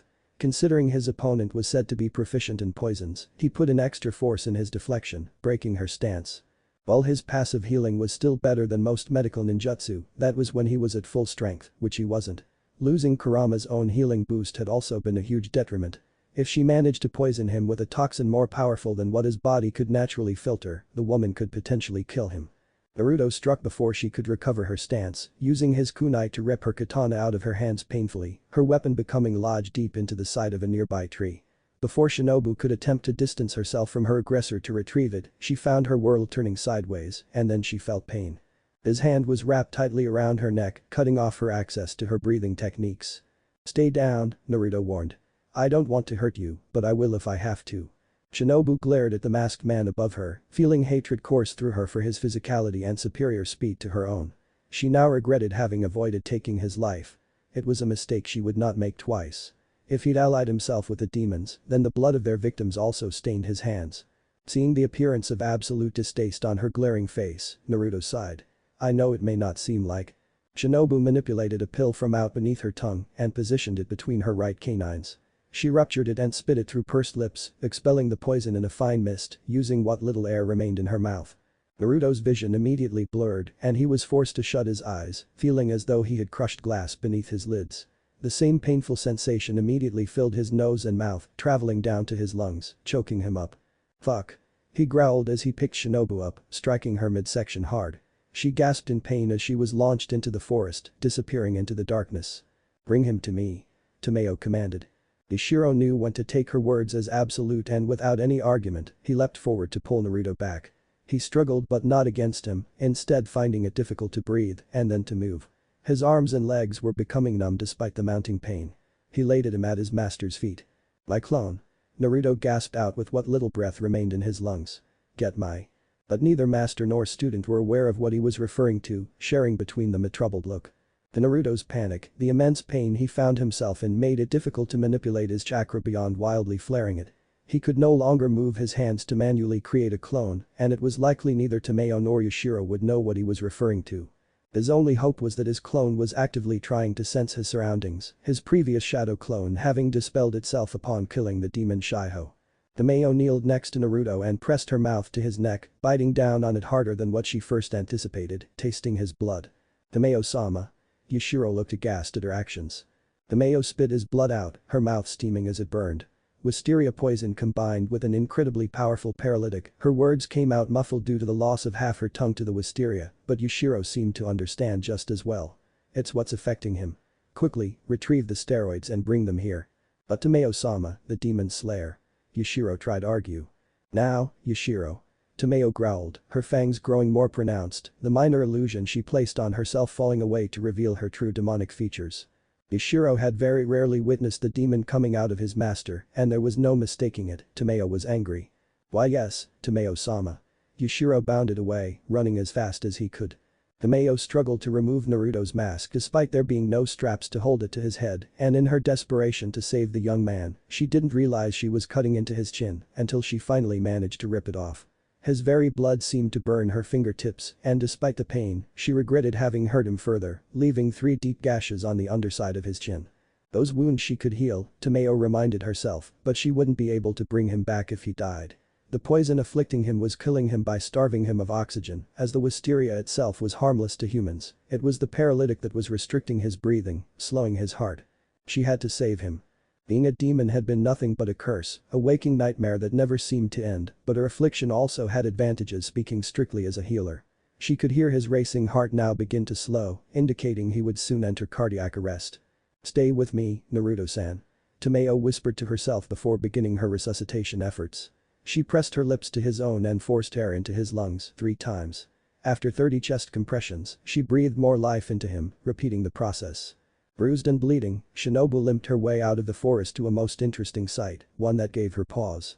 In the clearing, fretting over Naruto in a very human way, the demon Tomayo was trying to save his life instead of devouring it. This in and of itself was not all too surprising given they seemed to be allied, but it was the way in which the demon tried to help him which confused her. There was a manic desperation as she performed cardiopulmonary resuscitation on the human, to her own detriment. Her lips were burning, blackened and steaming from her poison, and yet, she persisted. "You're much too young." Tomayo urged through her chest compressions, acutely aware of the approaching demon slayer, but she couldn't stop. "Not for me, please not for me." He was in fact young, Shinobu observed from where she stood, a handsome young man likely no older than she. This was surprising considering how powerful he was, managing to best her without any real effort. It was sheer luck and his own reluctance to end her which tipped the scales in her own favor, allowing her to get the upper hand. Shinobu shook her head, knowing what she was seeing was in fact an anomaly, because demons were incapable of caring for anything beyond stating their bloodlust, but she couldn't allow that to distract her from what she needed to do. Though fighting one of Musen's top demons may now prove difficult as Naruto had broken multiple of her ribs and quite possibly collapsed her left lung with a single punch, meaning her faster more jarring breathing techniques were out of the question. She steadied herself knowing the battle wasn't over. If she wanted to finish what she'd started, then she needed to push past the pain to slay Tomayo and her pet. They would not escape her blade's judgment a second time. But first she needed to retrieve it. Shinobu had a rather difficult time extricating her katana from the tree, but once she did, she readied herself for what came next.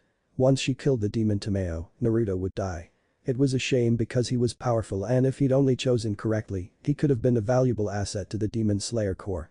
But he'd made his choice and she would at least see to it he was buried properly. "Stay back."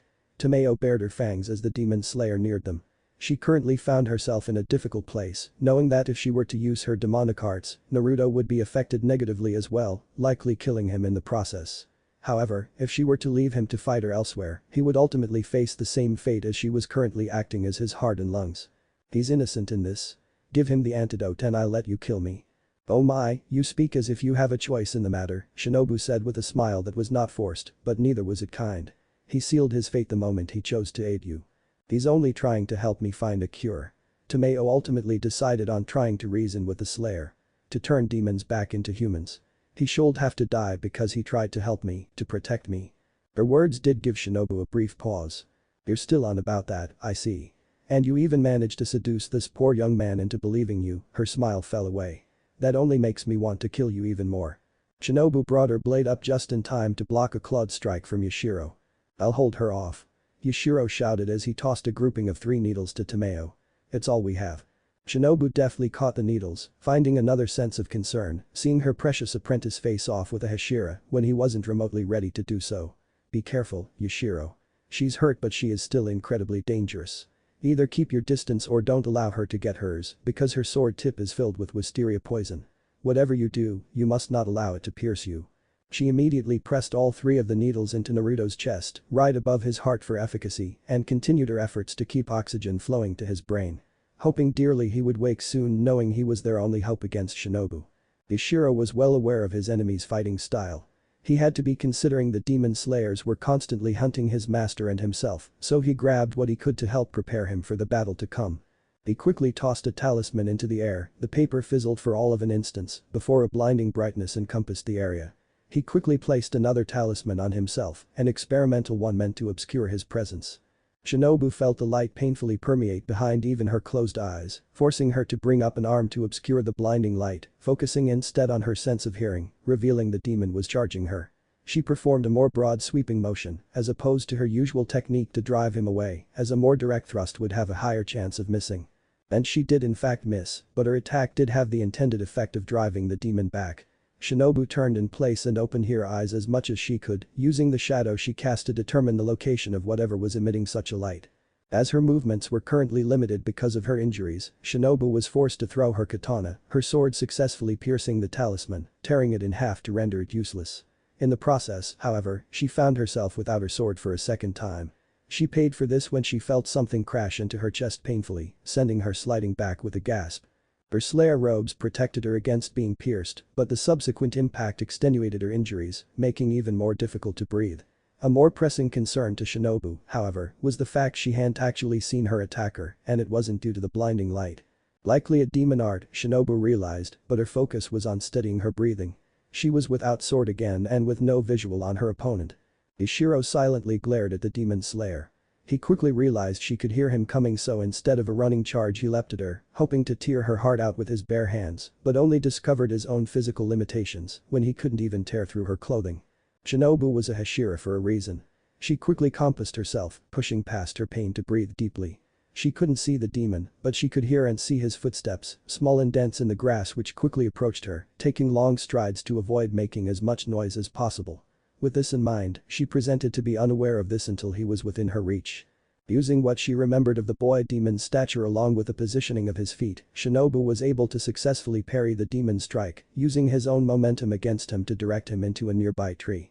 His cloak fell away as his neck snapped against the bark, his head bending so far back it touched his upper back. Shinobu moved, continuing to use the momentum of her parry to launch herself towards her sword. She retrieved it and turned back to the demon, who appeared momentarily paralyzed from breaking his neck.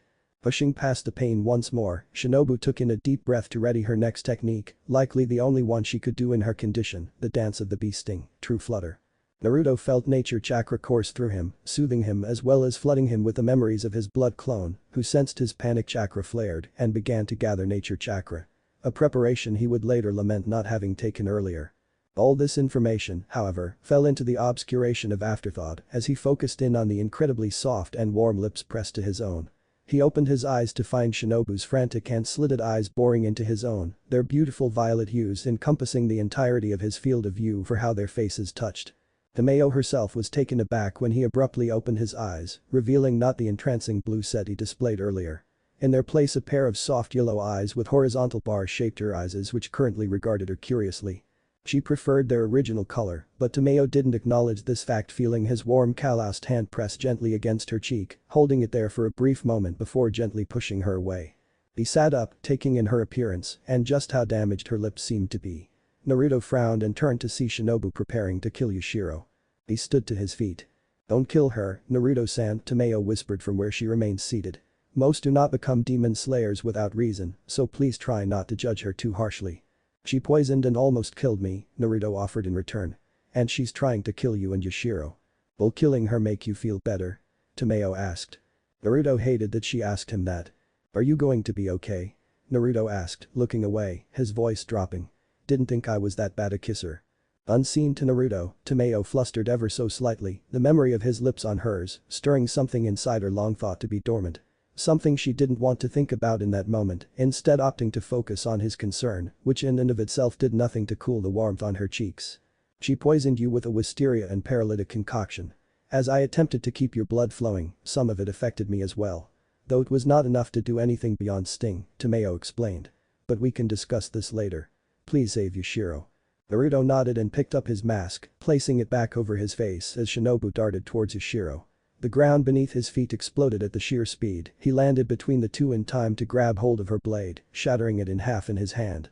Before either demon or slayer could finish widening their eyes, Naruto moved again, applying a feather-like pressure to a point on Shinobu's neck, rendering her unconscious.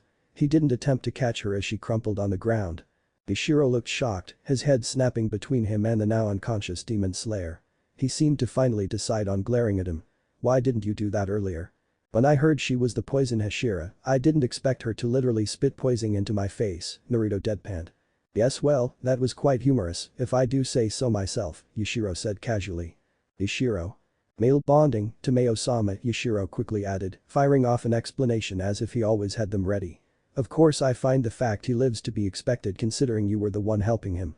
Naruto rolled his eyes at the demon's obsession with his master. He reached into one of his pouches to retrieve some ninja wire and propped Shinobu against a tree, tying her up with enough tension to draw blood in sections where the wire met her exposed skin. Despite his sage abilities boosting his natural healing, Naruto was still reeling from the effects of the poisoning, in that his fingers and sections of his face were still numbed.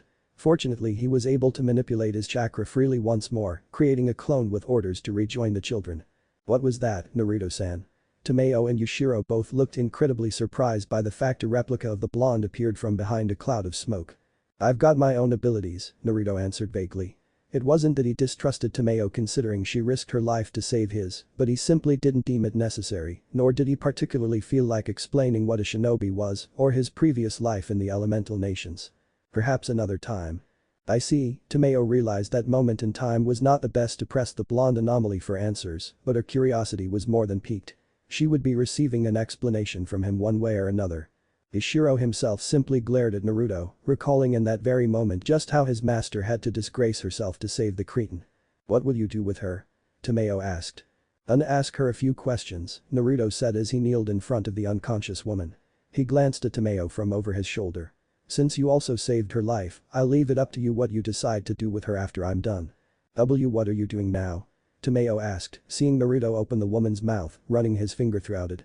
"Unless you've got a spit guard, I need to make sure she doesn't spit poison at me again. Believe it or not, that wasn't fun and I'd rather not have it happen again. At least not so soon, that'd be embarrassing," Naruto finished sarcastically. Tomayo flinched seeing Naruto callously slap the woman across the face to wake her. His attempt was successful upon his follow-up backhand. "Why, you're alive." Shinobu was once more unpleasantly surprised by the mysterious man before her. "Yeah, you see that demon over there?" Naruto grabbed her by the chin and forced her to look at Tomayo when she refused to do so. "She saved my life. You ever see a demon do that for a human before?" "I see what you're trying to do, Naruto-kun, but I hope you know that means nothing to me," Shinobu said, becoming stoic. She was well aware that after what she'd done, she likely wouldn't live to see the rising sun. She only hoped Kanao and her other little butterflies would be safe. "Well, maybe that doesn't mean anything to you, but it does to me," Naruto said, unaware of just how closely Tomayo was listening to what he was saying. "And if I'm being completely honest, I don't give a shit if you don't believe me when I say she's a good demon," he shook his head. "No, a good person. What I am interested in is this." Naruto picked up the blade end of Shinobu's broken katana and pressed it to her neck. "You're gonna tell me where I can get one of these swords?" "I already told you how," Shinobu said with a smirk. "Yak, no, there was a time when I wouldn't have minded monologuing with you, but you got really close to killing me, and I don't appreciate that," Naruto said, pulling the katana away from her neck to pierce it clean through her shoulder. Shinobu shrieked in pain. "Now let's try this again," Naruto said, roughly pulling the blade out. "Where can I find the swordsmiths that make the Nichiren katana?" "You'll never get anything out of me," Shinobu growled, glaring at him. "You see, that's what they all say," Naruto said as he casually inspected the broken katana in his hand. "But in the end, they all talk." "So what, you're going to torture me now, violate me perhaps?" Shinobu spat. "Is that how you aim to prove your intentions?" "Considering our positions, I don't think I need to prove anything to you anymore," Naruto said, tilting his head. "And don't flatter yourself." Shinobu felt a cold sense of dread wash over her, seeing his eyes begin to glow an awful red from within his mask. He trailed the tip of her own blade against her cheek, cutting it. He then trailed it down her body, slowly between her breasts down to her left thigh, piercing it as well. "What are you doing to her?" Tomayo asked nervously and with honest concern seeing the girl writhe in agony. "Ninjutsu," Naruto said, tossing the clean half-blade aside without a care to cross his arms. "A technique of mine that lets me cast an illusion so powerful it's real to her. Like my own demon arts," Tomayo realized. "Maybe," Naruto said with a shrug, but didn't inquire as to exactly what she was referring to. Shinobu let out another agonized screech. "What is she seeing?" Tomayo asked cautiously. "What she needs to see. I'm trying to find out where I can get my own sword," Naruto said, his attention on Shinobu. "Are there any lasting effects to these illusions?" Tomayo asked. Naruto recognized concern in her voice, as apposed to intrigue and sighed. "Why do you care what happens to her? She was going to kill all three of us. As I said before, I'm certain she has her reasons. It is not my place to judge," Tomayo said. "Yak, no, you're entirely too kind to be a demon," Naruto said, looking to her with mild exasperation. "I'll take that as a compliment. Thank you, Naruto-san, for saving Yushiro and I," Tomayo said, offering him a bow. Naruto didn't enjoy the brief embarrassment he felt at the gesture. "Yeah, well, considering you saved me too, I say we're even." "Actually." "Yushiro," Tomayo warned. "Actually, I forgot what I wanted to say, Tomayo-sama," Yushiro muttered. Naruto looked off into the distance, seeing the sun was on the cusp of rising. He didn't think he needed to remind the two demons of this, but he chose to do so to progress things. As far as Shinobu was concerned, Tomayo's information checked out in that regard.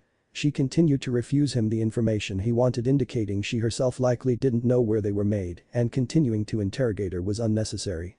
"Sun's starting to rise," Naruto commented after having rendered Shinobu unconscious again. He unsealed paper and ink, setting the blank seal on her forehead.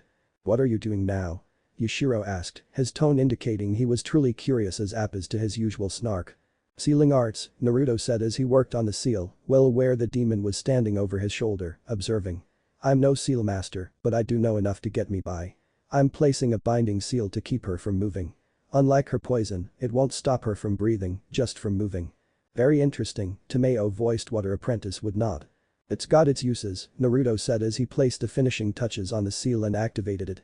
He cut Shinobu's restraints and picked her up by the hem of her robes, turning to the two demons.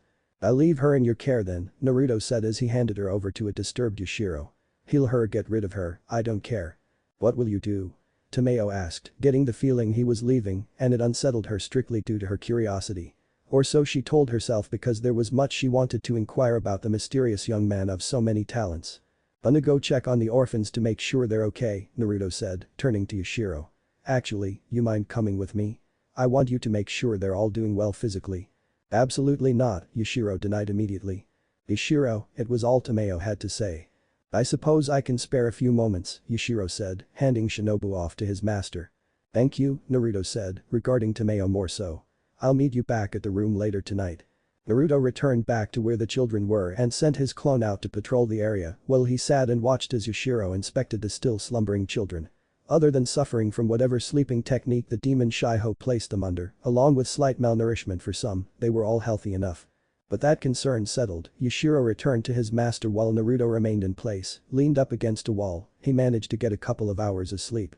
Their stirring also woke him up and he observed as Mira's frantic eyes searched the room, completing what appeared to be a quick mental headcount. Relief and tears filled her eyes as she finally saw him.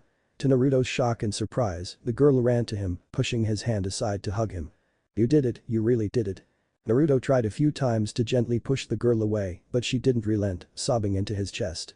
He sighed in resignation, allowing her to cry, to grieve for those she'd lost before he arrived. One by one, the other children also began to stir, also coming to the same realization Mia had.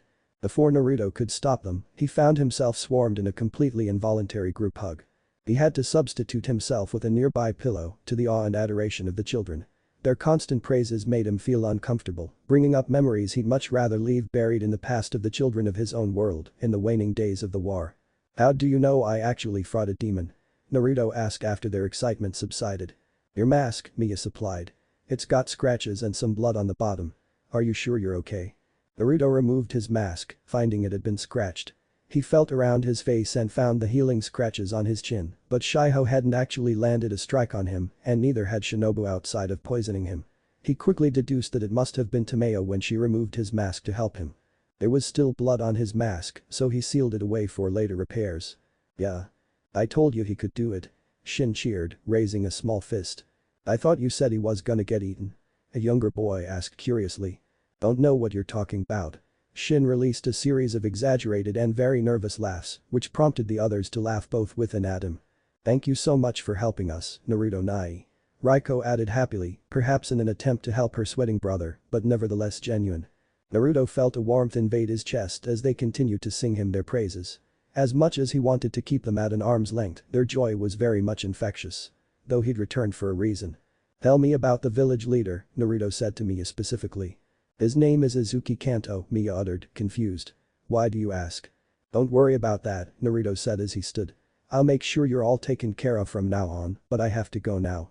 That earned him a wave of disappointed and saddened whines from the children, Raiko at the forefront. Can't you stay with us? Rika asked with teary eyes, rushing to hug his feet. Rika, Mia attempted to pull the girl back with emotion, wetting her own eyes. Please let Naruto-san go. But I don't want you to go, Rika said following a hiccup. Tell you what, Naruto kneeled down to her level. I'll visit you all as often as I can just to make sure you're all doing well. The promise. Rika held out her pinky finger. Naruto allowed himself to smile, accepting the gesture. I promise. Shinobu woke up, feeling dread flutter when she realized she couldn't move her body, only her eyes. Somehow she was still able to breathe and despite everything she remembered happening to her, she was not in any pain. She found she was in a rather small room with beige walls and another bed opposite the one she was currently in. It smelled like antiseptic and medicinal alcohol. This, along with the common sounds of street traffic which filtered in from outside, all indicated she was in fact alive. I see you're awake. She glared at the demon with as much expression as her eyes could broadcast. What have you done to me? Shinobu asked, finding she could also speak. Well, it's not so much what I did as much as what Naruto-san did, Tomayo said following a contemplative hum. You mean torturing me? Shinobu spat. I assume you taught him that. When he tortured you, what did he do to you, exactly? Tomayo asked with a frown. Shinobu glared even harder at the demon. You ask as if you weren't watching when he cut my face and drove my own blade through me. I see, the demon feigned a troubled expression. Can you look down and tell me what you see?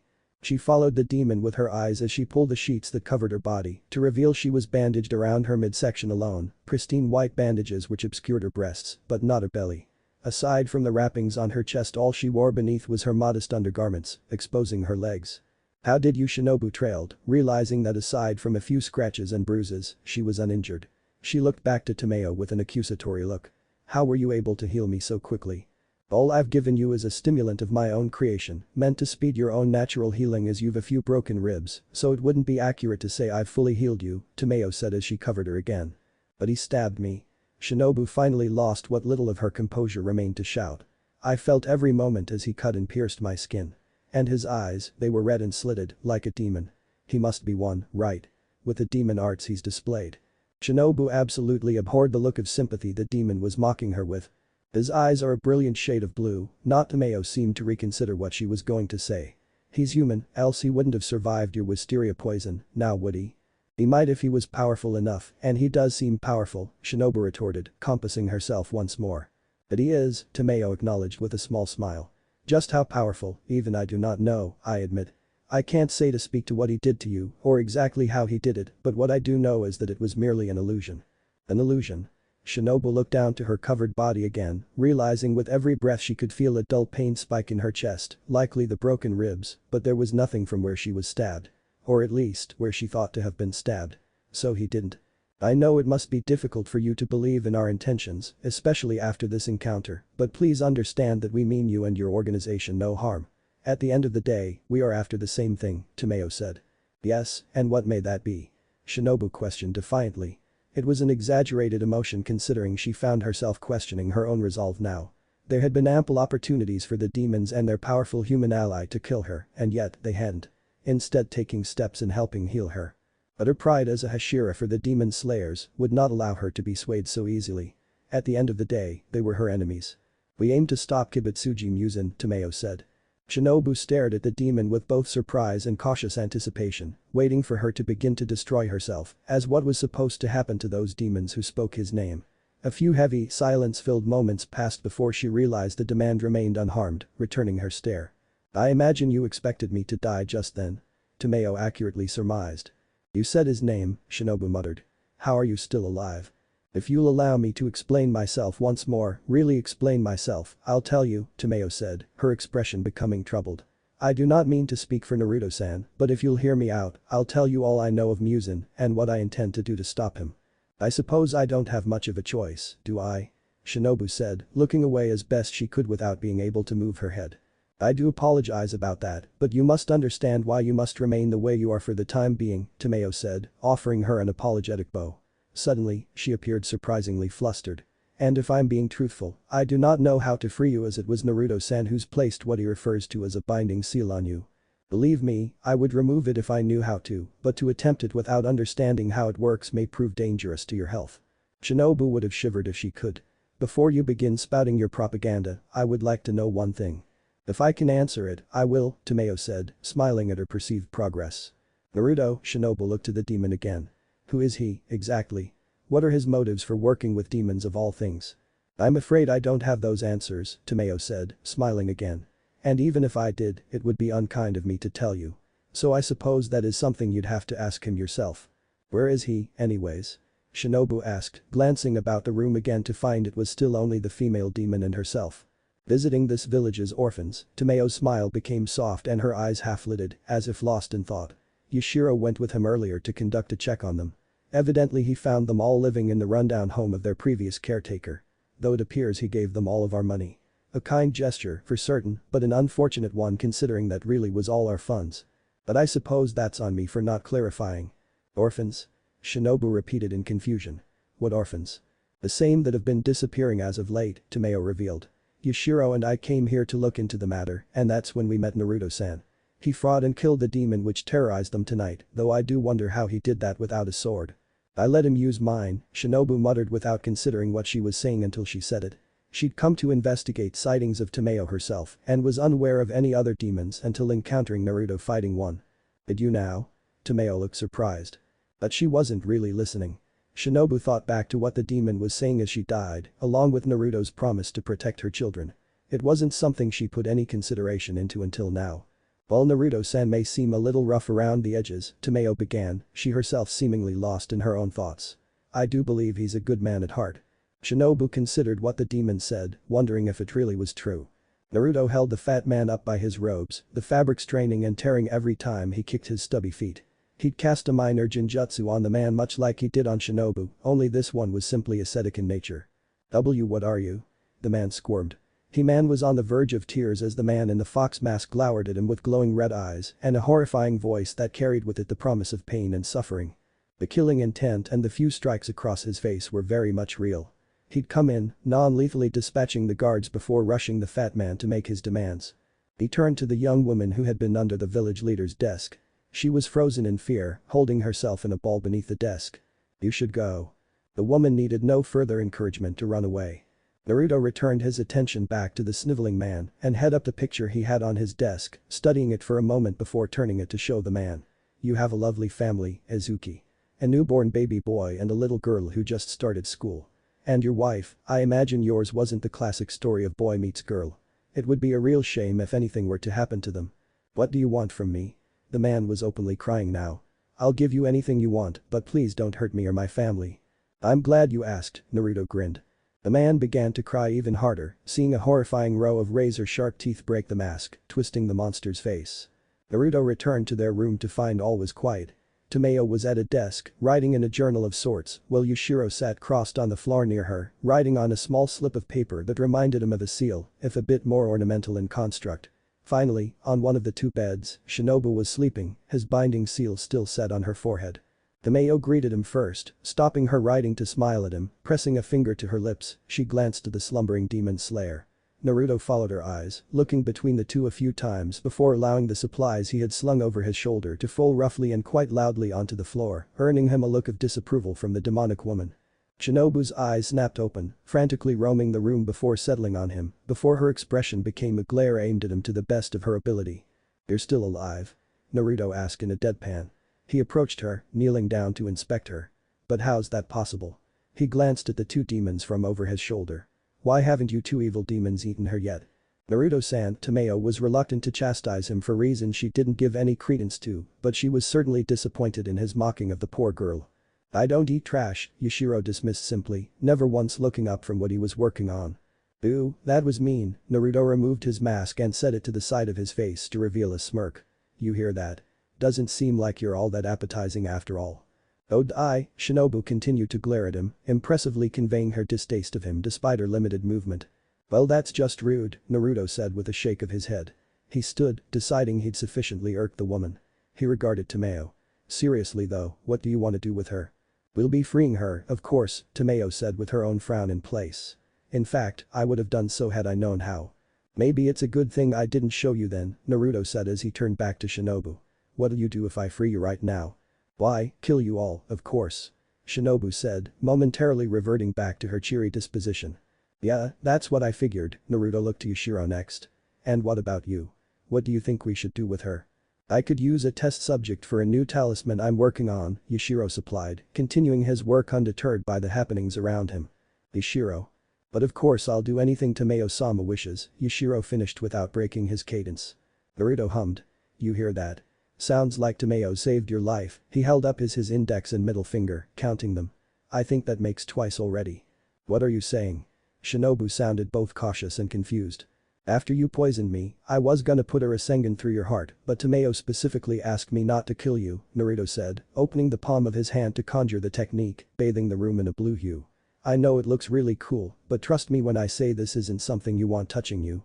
You see, you almost killed me and I don't appreciate that, so just know that if it were up to me, I'd get rid of you before you could try again, but I'm gonna respect her wishes. So, Yakno, looks like a demon saved your life a second time, healed you too. Who would have thought? Naruto-san, this really isn't necessary, Tomayo insisted. I think it is, Naruto moved quickly, bringing his Rasengan within inches of Shinobu's face. He was aware of the fact Tomayo had abruptly stood up behind him, knocking her chair out from beneath her. His peripherals revealed her claws were pressed harshly against her own wrist to the point of drawing her own blood. Ishiro was on his feet as well, looking between his master and the two humans, conflicted. It was obvious she aimed to save the demon slayer, whereas Naruto looked ready to end her life. He wouldn't exactly mind it if he did so, but ultimately he would always side with his master, no matter how against her intentions he could be at times. "Do not hurt her, Naruto-san," Tomayo warned. Naruto recognized her words were not a request. He looked down at the beautiful woman beneath him, her equally beautiful eyes surprisingly fearlessly fierce in their regard of him. "I think that technically makes 3, he said, cancelling his Rasengan to hold up 3 fingers, poking her larger than average forehead with them. She almost reminded him of Sakura in that moment. Their glares were almost identical. "What is the meaning of this, Naruto-san?" Tomayo asked uncomfortably once it became clear he would not be hurting the demon slayer. She didn't appreciate his sudden penchant for violence or just how ready he seemed to take another life. Though she couldn't exactly blame him considering the demon slayer had just attempted to take all theirs. "She's defenseless. Just trying to show her who the real monster is here," Naruto said with a shrug. "So I'll ask again, will you try killing us if I let you go?" Shinobu was conflicted. She couldn't be sure whether or not Naruto and the demon had previously conspired to put on a display in an attempt to sway her beliefs. Although something, her instincts possibly, informed her this wasn't likely to be the case. But to believe a demon of all things had been responsible for saving her life from a human wasn't something she couldn't exactly accept so easily. Demons, all demons, killed and devoured selfishly. She'd witnessed this personally when they took her sister from her and when they orphaned each and every one of her little butterflies. There was no such a thing as a good demon. Her training and experiences instilled this into her from a young age. Even so, it was really quite difficult to ignore the very true fact that Demon Tomayo had saved her from Naruto's wrath. Also, the way in which she spoke out against Muzan planted yet another seed of doubt in her mind, as much of the intelligence she offered on the head demon matched their own information. Knowledge many a slayer had given their lives to obtain. Had their sacrifices been in vain then? Of course not, but a nagging voice in the back of her head wondered if things would have been different had they known of Tomayo sooner. Her information would have saved many lives. Depending on what else she had today, it could save many more yet. The thought certainly gave her pause. "Even if I do not personally kill you, that doesn't mean there won't be others who won't try in my stead," Shinobu muttered, looking away. In doing so, she missed the look of genuine surprise Naruto displayed. He didn't exactly believe he would be able to get through to her. "Is there nothing you can do to stop that?" Naruto asked, pushing forward. "Doesn't it make more sense to work with us than against us? Just imagine what can be accomplished if Shinobu is able to find a way to turn demons into humans again, the lives we'd be able to save. The ultimate goal of the Demon Slayer Corps is not to turn demons back into humans, but rather to kill Muzan so that no more are created," Shinobu said, still reluctantly defiant. "Why can't we do both?" Naruto asked with frustration leaking into his words. "Don't you think it's at least worth it to try?" "What I personally think is neither here nor there because again, it is not up to me," Shinobu said. "Well then who the hell is it up to?" Naruto asked, clenching his fists at his side, entirely unsure as to why he cared so much. The current world wasn't his own, but then again, there was no guaranteeing his return to his own, so the threat of demons was one he wouldn't be able to avoid, nor would he ignore. "I cannot and will not tell you that," Shinobu said, her words coming out contrastingly soft. "Even if you do torture me again." Her words made Naruto flinch, feeling a conflicting sense of annoyance and guilt. He felt justified in his actions considering she did try to kill them, and yet, that didn't lessen the pit in his stomach. "Fine," Naruto sighed as he ran a hand through his hair, reminding him he needed a shower. "I'll just have to figure this out on my own, kick Muzan's ass into the sun or something." "It won't be that easy, Naruto-san," Tomayo warned reluctantly. She wondered why Naruto seemed so worn, sounding almost defeated in that moment in a way that seemed to go beyond the demon slayer's resolve. "Yeah, I guess it never really is," Naruto said, approaching Shinobu again. "Alright then, I'm gonna let you go now. Just if you're gonna try and kill me again, can you at least do it after I've had something to eat? If I'm gonna die, I'd rather go with a stomach full of ramen. Man am I glad they actually have it here." Both master and student approached with great interest to see just how a technique could be undone, both silently wondering and hoping Naruto would pass along the knowledge. Tomayo herself was personally curious to see all that he could do and what he was capable of, along with discovering exactly what made him different from the other humans she tasted. She did have a theory. Naruto noticed his audience, his expression growing completely serious. "Watch closely you two because this is something that requires the utmost care and expertise." Shinobu herself began to worry at his tone and wondered briefly if it would hurt. Naruto kneeled to her level, clenching his hands a few times, his joints popping as he did so, and took a few breaths to steady them. For a brief moment, all three of his observers held their breath. That was until, much like pulling a bandage, he yanked the seal off with little care, casually crumbing it up into a ball which he tossed over his shoulder. All three stared at him with varying faces of confusion as he stood, yawning, and continued following him as he walked over to the pack he brought with him, pulling out a cup of instant ramen. "Been too long," Naruto said with a relieved sigh. It had been a long time since he enjoyed a nice bowl of ramen. Instant was never as good as freshly made, especially ramen crafted from the Ichirakus, but beggars could never choose. "Do we have a way to heat any water around here?" "Naruto-san." Tamayo's expression was stern. "You filthy cretin." Yushiro spat. "You piece of..." "Whoa." Naruto expected some reaction from his little jest, but not to that extreme, considering the three now glaring at him were some of the most stoic people he'd ever meet since Sasuke. Shinobu and Tomayo both did a rather good job of wearing their masks, but he could see hints of what they both hid beneath. Yushiro on the other hand did nothing to hide his disdain for anyone and everyone who wasn't his master, and on some level Naruto respected that. All they had to do was pull the paper off. Shinobu was the first to express her issue with him. "Well, it's not really just any piece of paper, but their expressions remained the same. But I guess that's not the issue." "Yeah, it's all you had to do. Don't you think that maybe that was something you should have mentioned to us?" Tomayo demanded. "Probably." Naruto relented, feeling oddly off-put by just how further her lavender eyes narrowed. Upon closer observation, he noticed just how alike Shinobu and Tomayo actually were in appearance. Their eyes were very similar in color, with Shinobu's eyes being a shade darker, while their faces, while shaped differently, also held some resemblances. If he didn't know any better, he may have confused them for siblings. Two incredibly beautiful and very angry siblings. "Probably." Tomayo repeated. "Well, you didn't ask," Naruto supplied with a shrug. He regarded Shinobu directly.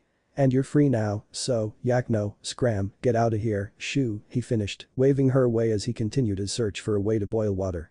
Shinobu's eyes began to twitch. "Did you just shoo me? You. Yakno, you were oddly nicer to me when you were trying to kill me," Naruto observed, doing a double take, his eyes trailing down, realizing now her lack of dress with no blanket to cover her. Taken aback by the reaction, Shinobu followed his gaze, her cheeks turning red when she realized her modesty was barely covered by bandages and her undergarments. "Get out," she growled. "You seem to forget this is our room," Naruto said, crossing his arms. "Why should?" "Naruto-san," Tomayo inserted herself into the conversation, moving to stand in front of Shinobu. "You must always respect a woman's modesty." Naruto sighed as he, along with Yushiro, were promptly evicted. A few minutes later and Naruto was loudly slurping on his noodles as Shinobu stared at him, her eye twitching with every other particularly loud slurp. Despite enjoying his meal, he was still very much aware of the demon slayer's every movement, never once allowing her out of his line of sight. "Well, will you come with me or not?" she asked him impatiently. Naruto looked at Tomayo, who appeared troubled as she too awaited his response. He turned his head in her direction. "Yakno, they'll probably just try to kill me if I go with her. Strength in numbers and all that."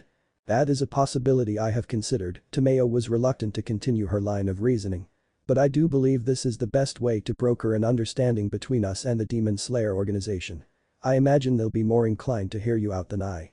"Will they?" Naruto asked Shinobu. "I cannot guarantee anything, but if a Nichiren katana is what you're after, I could sponsor you to become a slayer at the next year's final selection," Shinobu said. Naruto finished the last of his noodles, washing them down with a glass of water. Sure enough, they nowhere near as good as what Tucci and Am were capable of, but it certainly beat rations and the abomination Sakura subjected him to during the war. "Well?" Shinobu pressed. "Why the sudden change of heart?" Naruto asked without any reservation. "Earlier you were pretty dead set on killing me and Tomayo, so you can imagine it's hard for me to believe you're doing this with no underlying motives." "Well, I wouldn't shed a tear if you were suddenly struck down by a stray lightning strike. I would be remiss to admit the Demon Slayer Corps would benefit greatly from your skillset," Shinobu said after a pause. Naruto hummed and regarded Tomayo again. "Yakno, if I do this, I'll probably be gone for a while." Tomayo steadied her expression, nodding. "I understand that, but you see, Yushiro and I have been looking for a place to settle for some time. If you were to seek out those directly under Musen's command for their blood, we wouldn't have been able to come with you either way. Yushiro and I aren't all that powerful compared to even some of the lower moons. I'm afraid we'd only be a hindrance to you." Yushiro didn't seem particularly happy to hear that, but the way in which his head dropped indicated he agreed. "Besides, I believe you owe me for breaking my katana," Shinobu added. Naruto ignored the comment as he considered what was proposed. He wasn't in a hurry to join an organization who, despite having a surface-level noble goal, he knew next to nothing about. In fact, his only information came from their natural enemies, 2 demons, and a member of their who just tried to kill him. But he also couldn't ignore the benefits of being backed by an established organization in a world unfamiliar to him. Not to take away from Tomayo, but a demon living in the literal shadows could only help him so much. If he were to find a way home, the demon slayers may be his better hope. Naruto didn't particularly appreciate this. Fine, Naruto finally agreed. I'll do it, but since I don't trust you any further than I can throw you. He paused to closely study Shinobu again, noting she was rather petite and that he could likely throw her rather far. Please refrain from looking at me with your leering eyes, Shinobu muttered. Fuck, I'm getting old, Naruto grumbled, regarding the use of that phrase. Jiraiya had said it on a couple of occasions. Anyways, if I agree to this, I just want you to know one thing. If you betray me, if when we arrive they try to kill me, or they send people to kill Tomayo and Yashiro, I won't hold back. I will kill you all. Despite maintaining her outward composure, Shinobu almost shuddered at the promise his words conveyed and just how calmly he spoke. Whether or not he was capable of carrying out his threat, he certainly seemed to believe it, and that was more than enough to put her on edge. Were you holding back? But Shinobu knew the answer to that. She'd gotten lucky in poisoning him. The way in which he easily invaded her space to disarm her proved as much. In a way, it was because of his own reluctance to take her life, along with the demon Tomayo's intervention, that she continued to live. Do we have an understanding? Naruto asked, ignoring her question. Shinobu only nodded. But that decided, they planned on spending another night in the village before departing the next morning to avoid demonic encounters considering Naruto had shattered Shinobu's sword, a fact she still seemed rather sore about. Beyond that, both humans had strength to recover, Shinobu from her fight, Naruto from coming from a world at war, having slept a combined 4 hours in the past week before even arriving to the current. Upon waking the next morning, Naruto discovered Shinobu had gone out early to retrieve some supplies, leaving him alone with the 2 demons. He decided to settle some of his concerns. I doubt she actually changed her mind, Naruto said, speaking to Tomayo. People can change, Naruto-san, Tomayo offered, but the explanation seemed weak to even herself. She's probably sending word to her people now. I wouldn't be surprised if they came looking for you too, Naruto said. He wouldn't play into her delusions. I'll leave a clone with you, but you really should get going as soon as night falls. I greatly appreciate your concern, Naruto-san, Tomayo said with a small smile and a bow. But on the subject of your abilities, I am curious as to how you're capable of such feats. We probably don't have a lot of time before she returns, so I'll let my clone explain everything once we're gone. Just know they're alive and they're extensions of myself. But it will eventually dispel once it runs out of chakra, Naruto said as he bit his thumb, conjuring his strongest clone. Make sure you've left this village well before that happens. Without saying a word, his clone disappeared into the restroom. Do they have to use the restroom as well? Yashiro asked with disgust. Yak, no, I don't actually know, Naruto admitted. But that's not what he's doing. Again, once we're gone, feel free to ask whatever questions you have. Just know she can't know he's with you. Thank you again for your consideration, Naruto-san, Tomayo said, pressing a delicate hand to her own cheek with another smile. Naruto cleared his throat without needing to, wondering why this woman of all people made him feel uncomfortable with a smile alone. It's nothing. Tomayo, in return, offered him a scroll with the potential locations for safe houses she and Yashiro intended on scouting out, offering rough estimates of how long they planned to be in any one place so that he may find them. The gesture alone spoke to how much the woman seemed to trust him considering the information, in the wrong hands, could lead to her and her apprentice's deaths. Little else was exchanged between them upon Shinobu's return. She had the remnants of her blade wrapped in white bandagings, slung over her shoulder. Aside from a small pack hanging on her pack, she remained in her tattered demon slayer robes. With little fanfare but the promise of meeting again, the humans and demons parted ways. They had been traveling for a few hours at a sedate pace when a crow began to circle them overhead before finally landing on Shinobu's shoulders. Low-level demon slayers requesting backup from a Hashira for a high-level demon threat. The bird screeched in an oddly human voice. Of course it's a talking crow, Naruto said, uncomfortable as memories of Itachi flashed through his mind. Shinobu didn't care to question exactly what he was referring to as her crow landed on her shoulder to deliver the rest of its message. Ashira Mitsuri currently en route, further assistance required until further notice. Head west to the village near the sea. The crow squared out before bursting into the sky. Naruto watched it fly away, disappearing behind a curtain of trees. What was that? He asked. It's a messenger crow.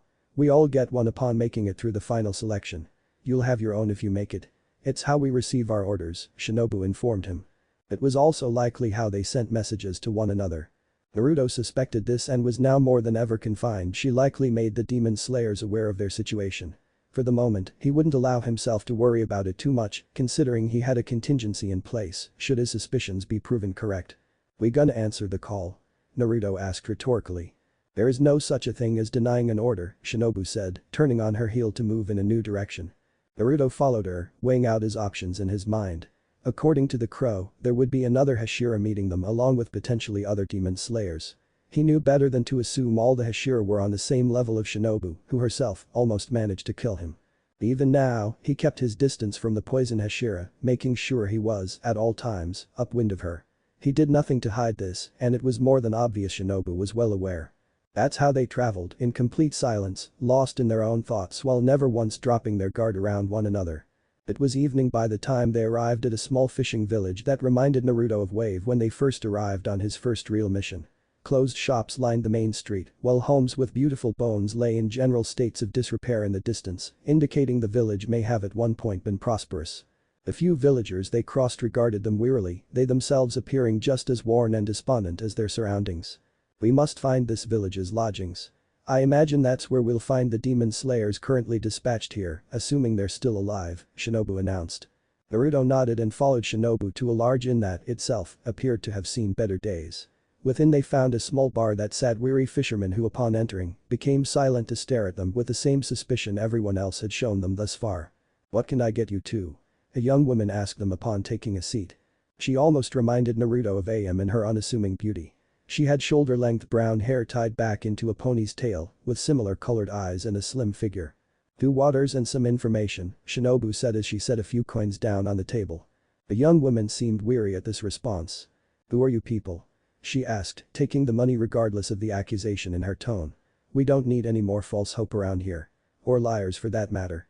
"I imagine someone else has already asked you this," Naruto said. "Yes, a cocky kid in here asking about our recent disappearances. He claimed he came to save us from the monster at sea." Naruto and Shinobu shared a look between them.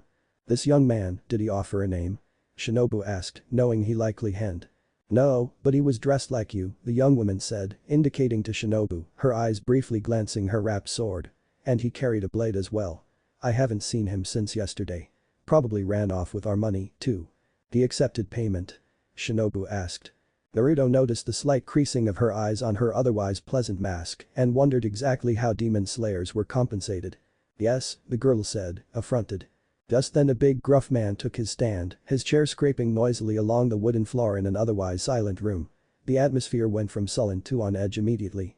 Naruto leaned back in his seat, ready to take action should he need to, and he noticed Shinobu turn her head ever so slightly. The man was large and appeared well-fed, juxtaposed to the other patrons, with scars both fresh and old. Naruto didn't detect any real threat from the man, other than that he could pose to the untrained.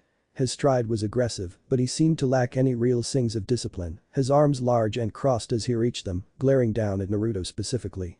"These two bothering you, Shauna-chan?" the man asked. The woman, Shauna, seemed annoyed by the man, taking a step to the side from him.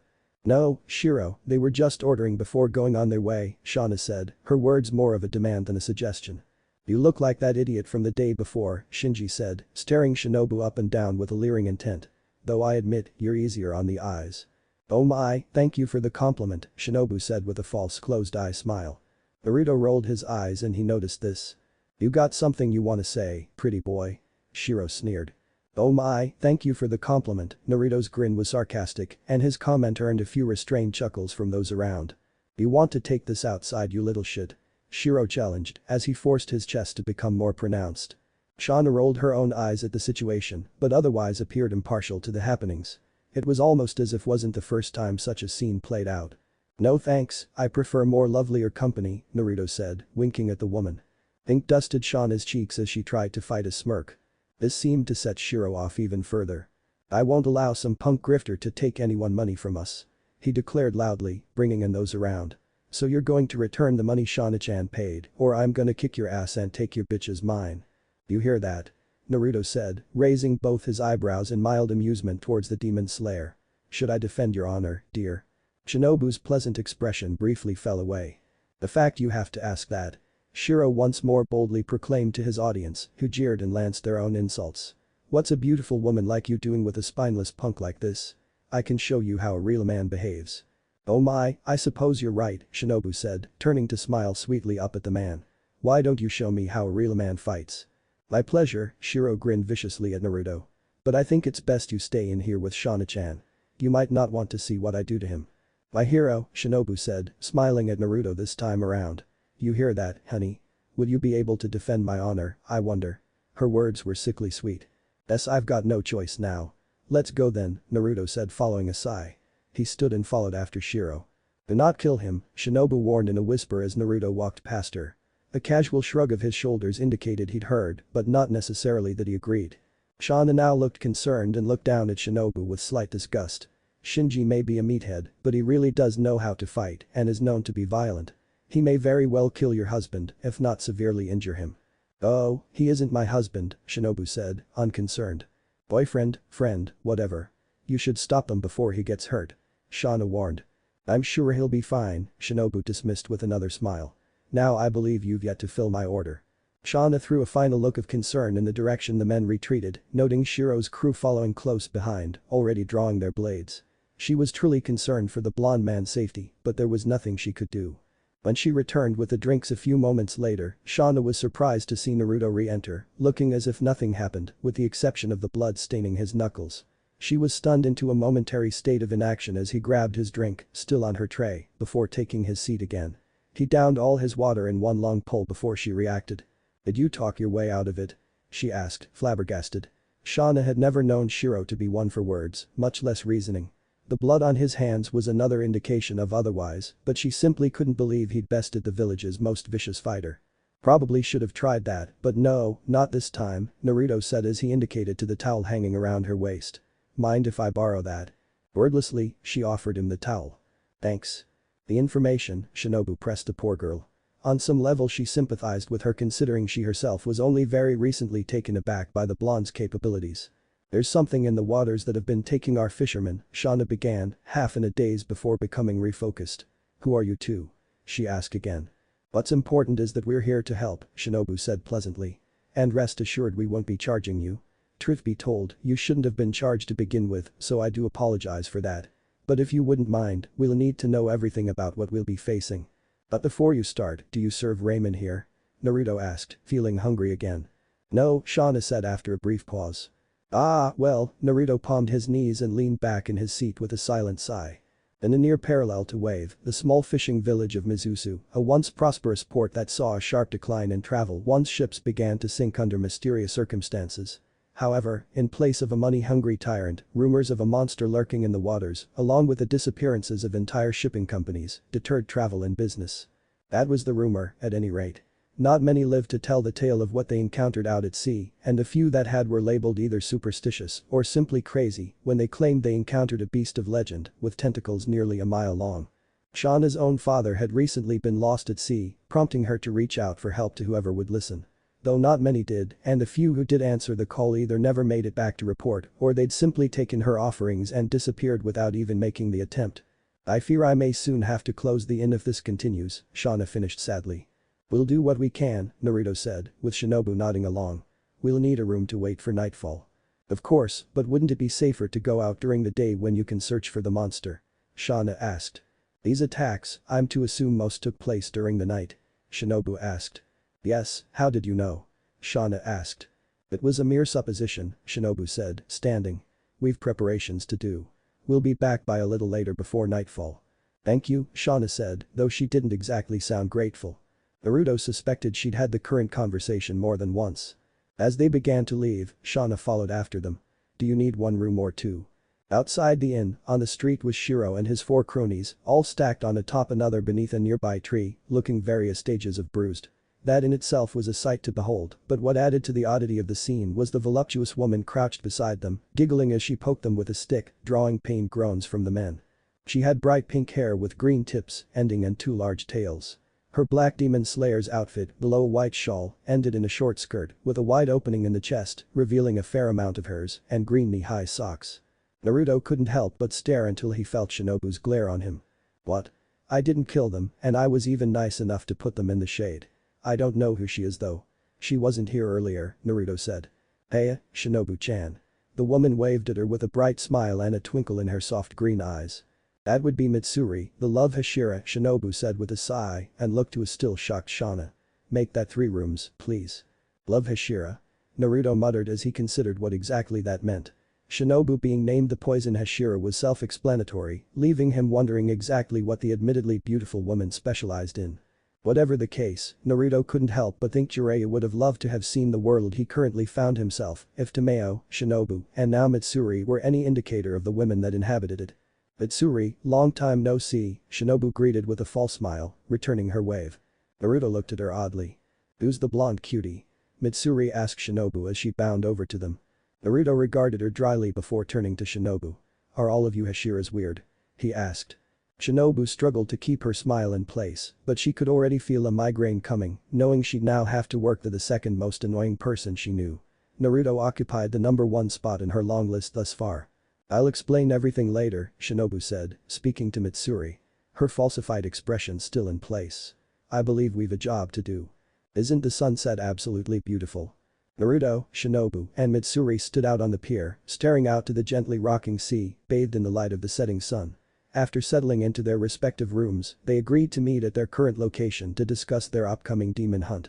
It had been the busty slayer who spoke, swinging her hips side to side as she leaned over the edge of the railing, enjoying the sight before her with a hum. Before meeting with the others, Naruto created a small group of clones, 3 to gather nature chakra, while the others scouted the surrounding village from the shadows. He was still very much anticipating the possibility he may need to face them, their odds against him doubling now that they were together. At a glance, there was no indication as to what the beautiful love Hashira was capable of. Her katana, for what little he could see, was rather vibrant in its color scheme, sheathed in a brilliant white hilt, its blade obscured to him. She certainly lived up to the love title, as the guard consisted of pink hearts below a bright green handle with, in keeping to her theme, tiny pink hearts along it. As for her behavior, well, she behaved like something of an airhead, blushing every time he caught her looking at him. Whatever her abilities, Naruto wondered what, if any, information Shinobu passed along regarding his allying with Tomayo, a demon. Or the fact they had only recently tried to kill one another. Even if she hadn't, it would soon become apparent something happened to Shinobu, considering her sword was shattered. What's the contingency for taking out a demon? Do either of you have a plan? Naruto asked as he joined Mitsuri and leaning against the railing, watching the rippling water closely for any signs of life. You'll be helping us then, Blondie-kun? Mitsuri asked with a cute tilt of her head. My name's Naruto, he groused. Yes, Whisker-kun, Mitsuri said with a beaming smile. Naruto looked to Shinobu for an explanation for her eccentricities, but only received a cheery false smile in return. I'm guessing that's a no on the plan, he concluded with a sigh. The 2 women at his side, for as little as he'd known them, ranked amongst the oddest he'd ever met, and they continued to ascend that list. Don't worry, Shinobu-chan and I will take care of it. This is no place for someone as cute as you, Mitsuri said, her lime-colored eyes fluttering at him. Naruto looked away, releasing a long-winded sigh as he contemplated what he'd done to deserve what had befallen him as of late. Oh my, but I believe we may need Naruto-san's help here, Shinobu said, feigning a worried expression. He's surprisingly adept when it comes to combat. Also, as an unfortunate turn of events, my blade is broken. What? Mitsuri gasped in what was genuine surprise. Shinobu-chan, how did this happen? Did you encounter a powerful demon? Is that how you met Whisker-kun? She finished, looking to Naruto for his own explanation, but he gave none. Something like that, Shinobu said, leveling Naruto a glare Mitsuri couldn't see. All that matters is Naruto-san here will be fighting in my stead. You must be strong if Shinobu-chan's vouching for you, Mitsuri said, her eyes becoming slightly unfocused as she placed a hand on her katana. How strong, I wonder? Naruto subtly gestured a nearby clone to refrain from interfering with a subtle shake of his head, sensing it building chakra in preparation for an attack. He himself was ready for anything to come, if only in mental preparation as he retained his composure, all the while wondering why she was blushing again. Now, Mitsuri-chan, this is not the time for that, Shinobu said, stepping in believing a fight between the 2 may just end up with them being wed. That was if Naruto didn't outright kill her. Kill them, considering who she would have to side with if they fought. But how else am I supposed to know if he's stronger than me? Mitsuri whined, stomping her foot with a petulant pout. Naruto didn't lower his guard, but did find himself outright confused. Why would you need to know if I'm stronger than you? He had to ask. Mitsuri blushed again, her entire demeanor changing as if on a switch, suddenly looking shyer than ever. Why you're so forward, Whisker-kun, she said, pressing her fingers together in a very familiar gesture. What? Naruto once more looked to Shinobu for an answer to the mystery that was the love Hashira. But of course he should have known better because all he received was yet another false and yet somehow mocking smile. He quickly decided that unless he wanted his hair to match both of his senseis in color, it would be best not to worry himself with trying to solve that mystery. Whatever. Can we just talk strategy? Thankfully that spurred on the discussion of the demon they were hunting. Neither demon slayer was entirely sure of what they would be facing beyond speculation and second-hand information. Stories, really. What little they did know was concerning. There was legend of a demon that lurked in the seas, traveling from coastal village to coastal village, attacking the local populace, along with any ships unfortunate enough to cross its path. Over the years this had become something of an old sailor's tale told to dissuade those willing to sail into storms, or used to explain away bouts of bad luck. The sea demon had been around for years, somehow always escaping the demon slayer's blade. If it is this sea demon, then perhaps it would be advisable to call for more backup, Shinobu said. Without my blade, I'll be of little help beyond enhancing yours with my poison, Mitsuri. Also, we won't be able to fight it in the water, so we'd have to bring it onto land, putting the villagers at a great risk. Though I suppose we can try and evacuate the villagers. You're right on that end, Naruto agreed. And though I doubt we'd be able to convince them all to leave, I suppose it's worth it to try. Either way, to minimize potential collateral damage, we'll have to fight it in the water. That would mean fighting it in its natural element, Shinobu added. Oh my, but perhaps you're unaware of the disadvantages in doing so. Naruto didn't rise to her provocation that time because he anticipated the question. Shinobu-chan's right. What do you suggest we do, Whisker-kun? Mitsuri asked, looking to him with great interest. We find a middle ground, Naruto said, pointing towards the more desolate section of the beach. I'll draw it to the beach. Not quite onto land, but close enough for you to move in for the kill. I can even create a temporary wall between the sea and village while we fight. Shinobu noted he seemed comfortable with tactics and giving orders, something even some of the Hashira struggled with from time to time, especially when in regards to working with one another and egos clashed. You can do that? Mitsuri asked in awe. Yes, but this all hinges on you, Naruto said, nodding to her. Shinobu and I don't have a sword, but I should be able to weaken it enough for you to finish it off. Are you sure about this, Whisker-kun? Mitsuri asked, sounding as serious as she possibly could, considering she continued to speak in her soft yet high-pitched voice. I'm sure you're a capable cutie, but this demon is very much dangerous from what little we know of it. I'll be fine. Question is, will you be able to finish it off? Naruto rebutted calmly. I know you have no reason to trust me, but I can handle myself. If you can't do your part then you can just loan me your sword and I'll take care of this. Mitsuri protectively held her sword close to her hips with both hands, blushing deeply again. Use my sword. But Whisker-kun, we don't even know each other that well. At least buy me dinner first. She finished with a girlish squeal, her hands having moved to hold herself, she began to writhe. This time even Shinobu had her difficulties maintaining her mocking smile, considering Mitsuri was meant to be representing the Hashira and she'd done little to honor the title in behaving like a lustful, love-struck teen girl. Matters were only made worse when confronted with the fact it was true. Is that really a big deal? Naruto couldn't help but wonder. Shinobu let me use hers. Shinobu was now openly glaring at Naruto, her own blush dusting her cheeks. Shinobu-chan did what? Mitsuri looked between the two of them, her head snapping side to side so fast her own thick hair tails began to audibly slap her own face. Shinobu-chan. Why didn't you tell me Whisker-kun was your… Oh my, finish that sentence and I'll have to tell everyone about why you really became a Hashira, Shinobu warned with a smile that was entirely absent of any warmth. I told you that in confidence. Mitsuri gasped, blushing even more. Naruto pinched the bridge of his nose in order to fight off a growing migraine, completely stemming from their annoying him. Can we please just get back to what we were discussing? I agree, Shinobu said. Yes, Mitsuri pouted.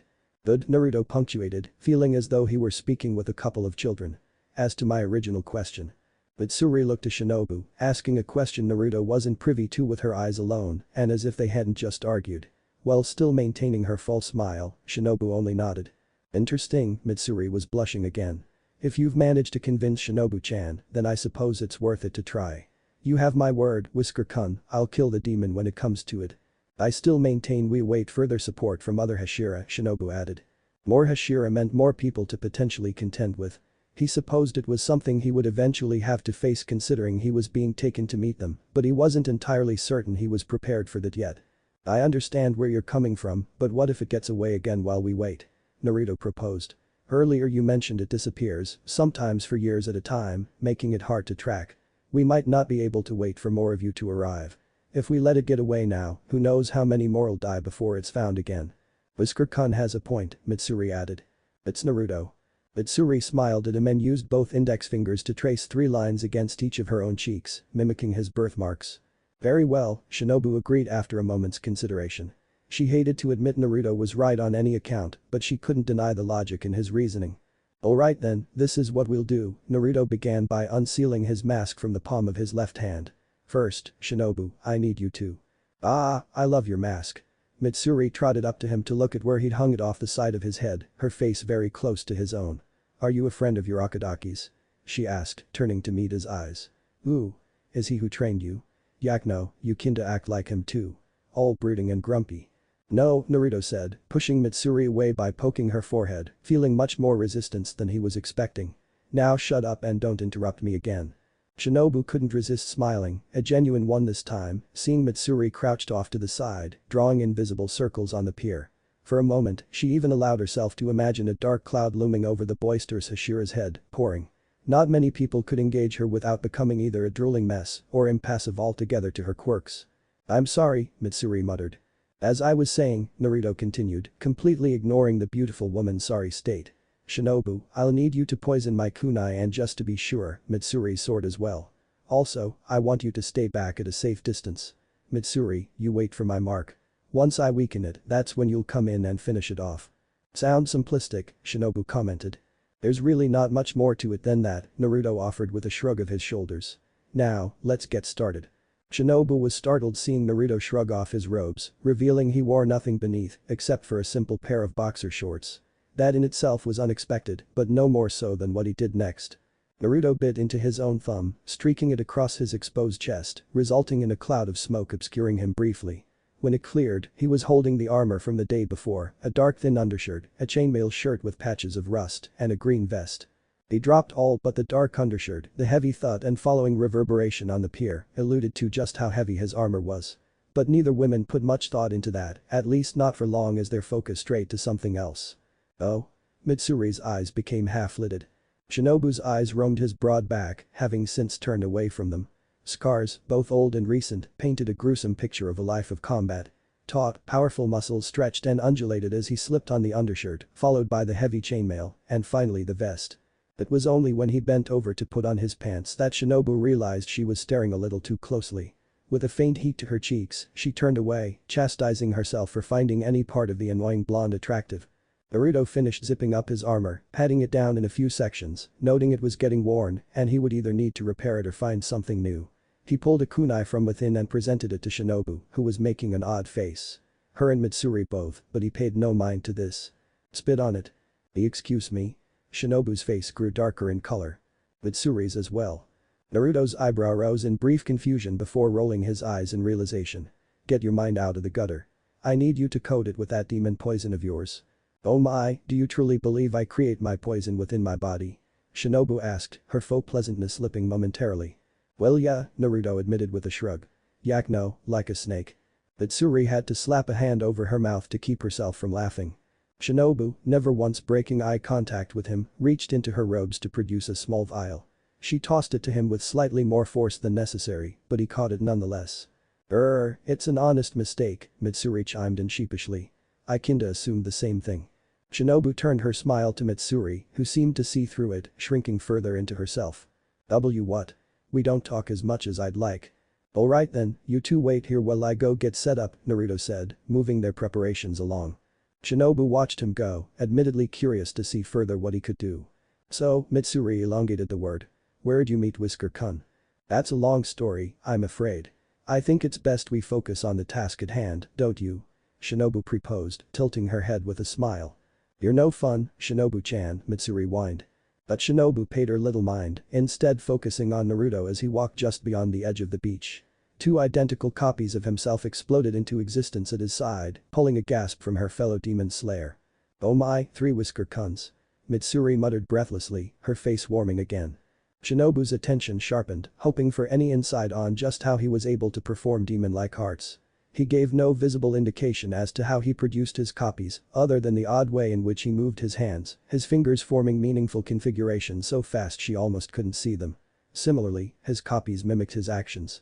Both women couldn't help but to share a look of surprise when all three Naruto slammed their hands on the ground and the earth began to tremble. Incredibly, a massive wall of dirt began to rise from beneath, reaching at least 40 feet in height, spanning the entirety of the beach in mere moments. The three copies converge with who Shinobu assumed to be the original Naruto, a theory backed by the fact he began to give out orders.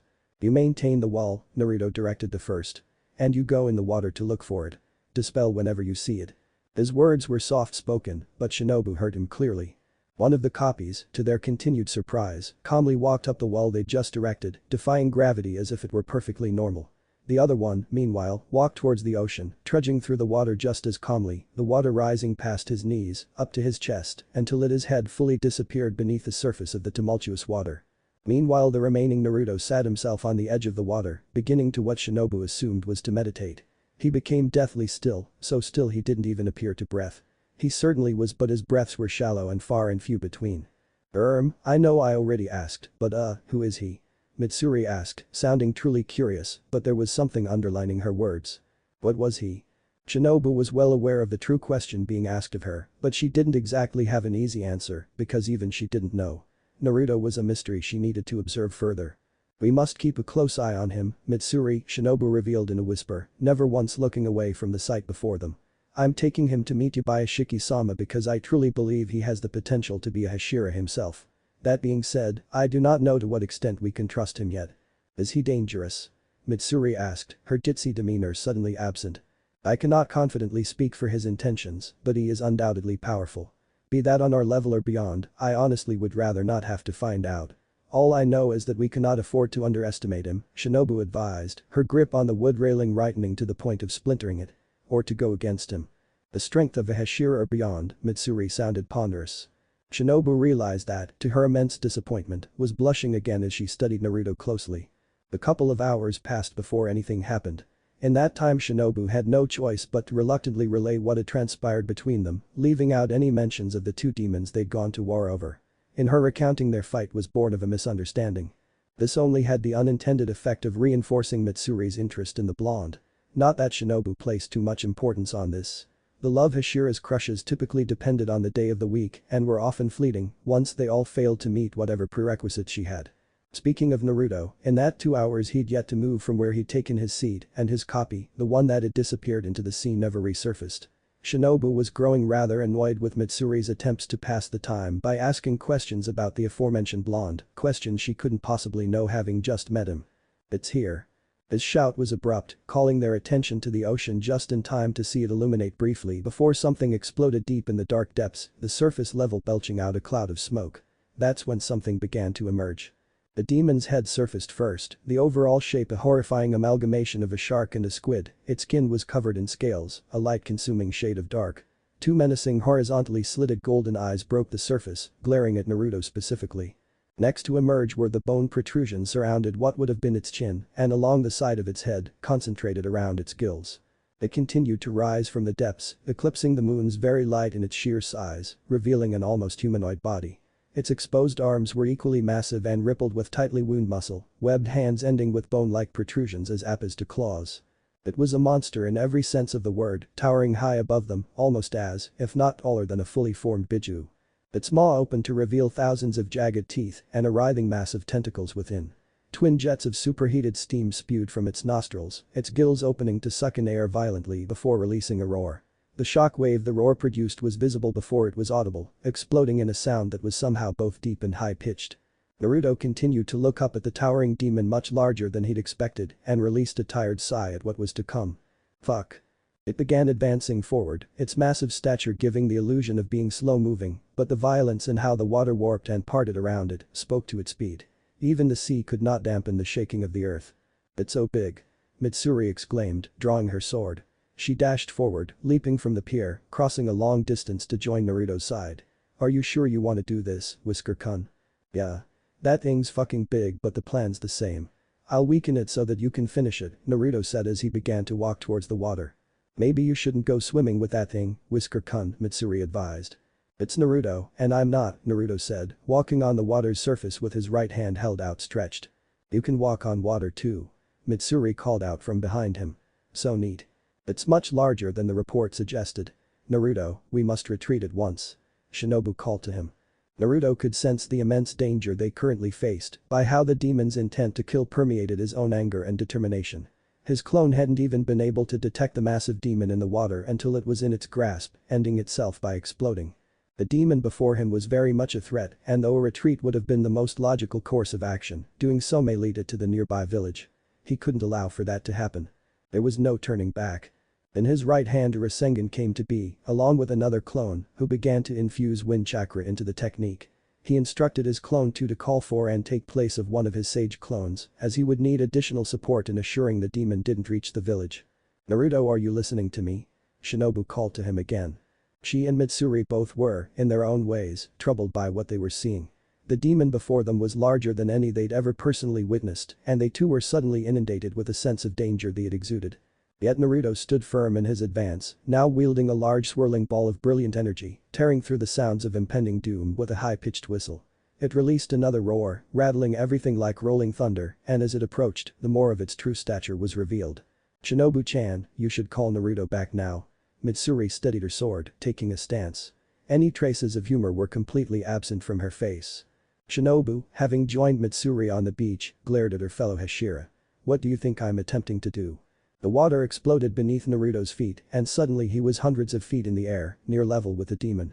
To both their shock, he threw the technique at the demon. The technique shot forward with an incredible speed, impacting the demon in its upper torso, near its head. The violent clash created more exploding shockwaves as it expanded, the swirling eddy surrounding the bar spinning faster before exploding in a blinding light. When their vision returned to them, the demon stood in place, half of its head missing, along with sections of its torso. It was as if everything the light touched was destroyed, leaving a circular crater. Slowly, the demon fell back, creating large waves in its wake. More of Naruto's clones appeared surrounding the nearby land, erecting more walls to protect the land from the miniature tsunami the demon's falling created. He did it. Mitsuri was absolutely stunned, her sword falling limp at her side, digging into the sand with a near inaudible crunch. Beside her Shinobu was in a similar state, only now beginning to understand just how powerful Naruto may truly be. To have been able to take a demon of such apparent power and scale down with a single technique was a sight to behold. "Mitsuri." Naruto barked as he fell back onto the water, landing in a graceful crouch on the surface. "You need to be ready before it fully reforms next time. This thing's much more dangerous than I thought.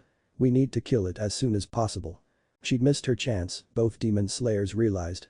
So caught up in the amazing display, Mitsuri failed to perform, and the frown on her face alluded to this realization. "Right." Mitsuri recompassed herself, nearing the water's edge. "Shinobu, you get out of here. Go with my clones and begin evacuating the village," Naruto ordered. "I'm sure they've heard and probably seen why they should listen to you now." Shinobu nodded and followed his command without question, knowing it was the best course of action for her, considering there was little she could do to help them without her own sword. The water exploded again, revealing the demon had already reformed again, and in so little time, releasing another explosive roar. A multitude of tentacles appeared from its back, all shooting towards Naruto. Naruto flickered out of its path of attacks, using his nature-enhanced senses to detect the tentacles, trying to flank him from beneath the water's surface. He was forced to jump in the air again, a kunai in hand. He threw it at the demon's right leg, replacing himself with it, before he was skewered by the lightning-fast tentacles in an environment in which he couldn't move any further. The momentum and the abrupt nature of his replacement didn't allow for the demon to react before Naruto planted a large Rasengan into the joint between its lower and upper leg, using his enhanced strength to shatter the cartilage within.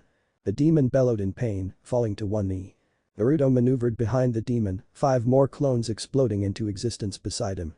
They all proceeded to rain kunai into the demon's back, targeting joints and perceived weak points. The scales were incredibly resilient, shattering most of his kunai upon impact, meanwhile others were deflected by its tentacles. Using a multiplying technique, a few made it through the exposed sections of underskin, the poison coating the mating and burrowing the blades deeper. Use a wind technique to knock it down. Naruto ordered his clones as he retreated a safe distance, feeling his initial round of nature chakra leave his body. He dispelled one of his distant sage clones, bringing himself back into his enhancement. His clones worked in near perfect unison, having run through their head signs, their palms shot forward, and another explosion sounded as a visible wall of wind crashed against the demon and its oncoming tentacles, knocking the towering beast forward. The demon's massive head slammed onto the beach, kicking up a wall of sand that was quickly dispelled by a land station clone's own wind technique, clearing the visibility for Mitsuri. Mitsuri stood her ground, waiting for her opportunity to strike, trying her best not to allow herself to lose focus at the amazing display she was witnessing. Having worked with a few of her fellow Hashira, though on a rare occasion, she was well aware of their capabilities. Not all of them, of course, but she'd witnessed plenty of awe-inspiring battles that sent her heart racing. They were strong, certainly, but not enough to be considered husband material. If it came down to it, not that it ever would, Mitsuri was certain she was stronger than most of them. However, there was something about seeing Naruto, a total stranger, one not at all affiliated with the Demon Slayer Corporation, battle the demon that certainly piqued her interest. It didn't hurt that she found him handsome. But the battle had just begun, and though he'd certainly damaged the demon, it meant very little until he could present her an opportunity to sever the head. Naruto began moving his hands in the odd manner she observed twice now, following whatever art his copies performed to conjure a wall of wind to knock the demon over. Though not quite a dance, he displayed the signifiers of a wind breath user. That preconceived notion was shattered as he steadied his stance, gripping his right hand with his left. The sounds of what almost resembled multiple birds chirping erupted following a strobing blue light. A ball of electricity sparked to life in his hand, its wild arc stabbing at cresting waves and any other paths of least resistance. The other copies seemed to realize this as well and soon mimicked the art, though none of their electricity seemed to be as vibrant or as powerful. Now. They all moved at his command, sending more shockwaves as they disappeared in a movement Mitsuri almost couldn't follow. That's when his previous actions made sense. Mitsuri wondered why he even bothered trying to skewer the demon with such small blades, even if coated with Shinobu's poison. To a demon of such stature and power, they would prove to be little more than an inconvenience. Their attack converged and expanded in a bright flash. The electricity bounded from one blade to another, creating an odd shape of constant flow, severely electrifying the demon enough to render it stiff, unable to move beyond releasing a bellowing screech. "Now, Mitsuri," Naruto shouted, his voice sounding extremely strained. "I'll let off as soon as you're in range." The copies surrounding him exploded out of existence nearly all at once. That's how Mitsuri realized the art was not prejudice in who it targeted in the water. Arcs of electricity continuously slammed into Naruto's armor, bounding between the buttons on his chest, smoke beginning to rise from it. She could not afford to miss her mark again. Third form. Cat love shower. Mitsuri moved, her blade elongated to sever the massive demon's head.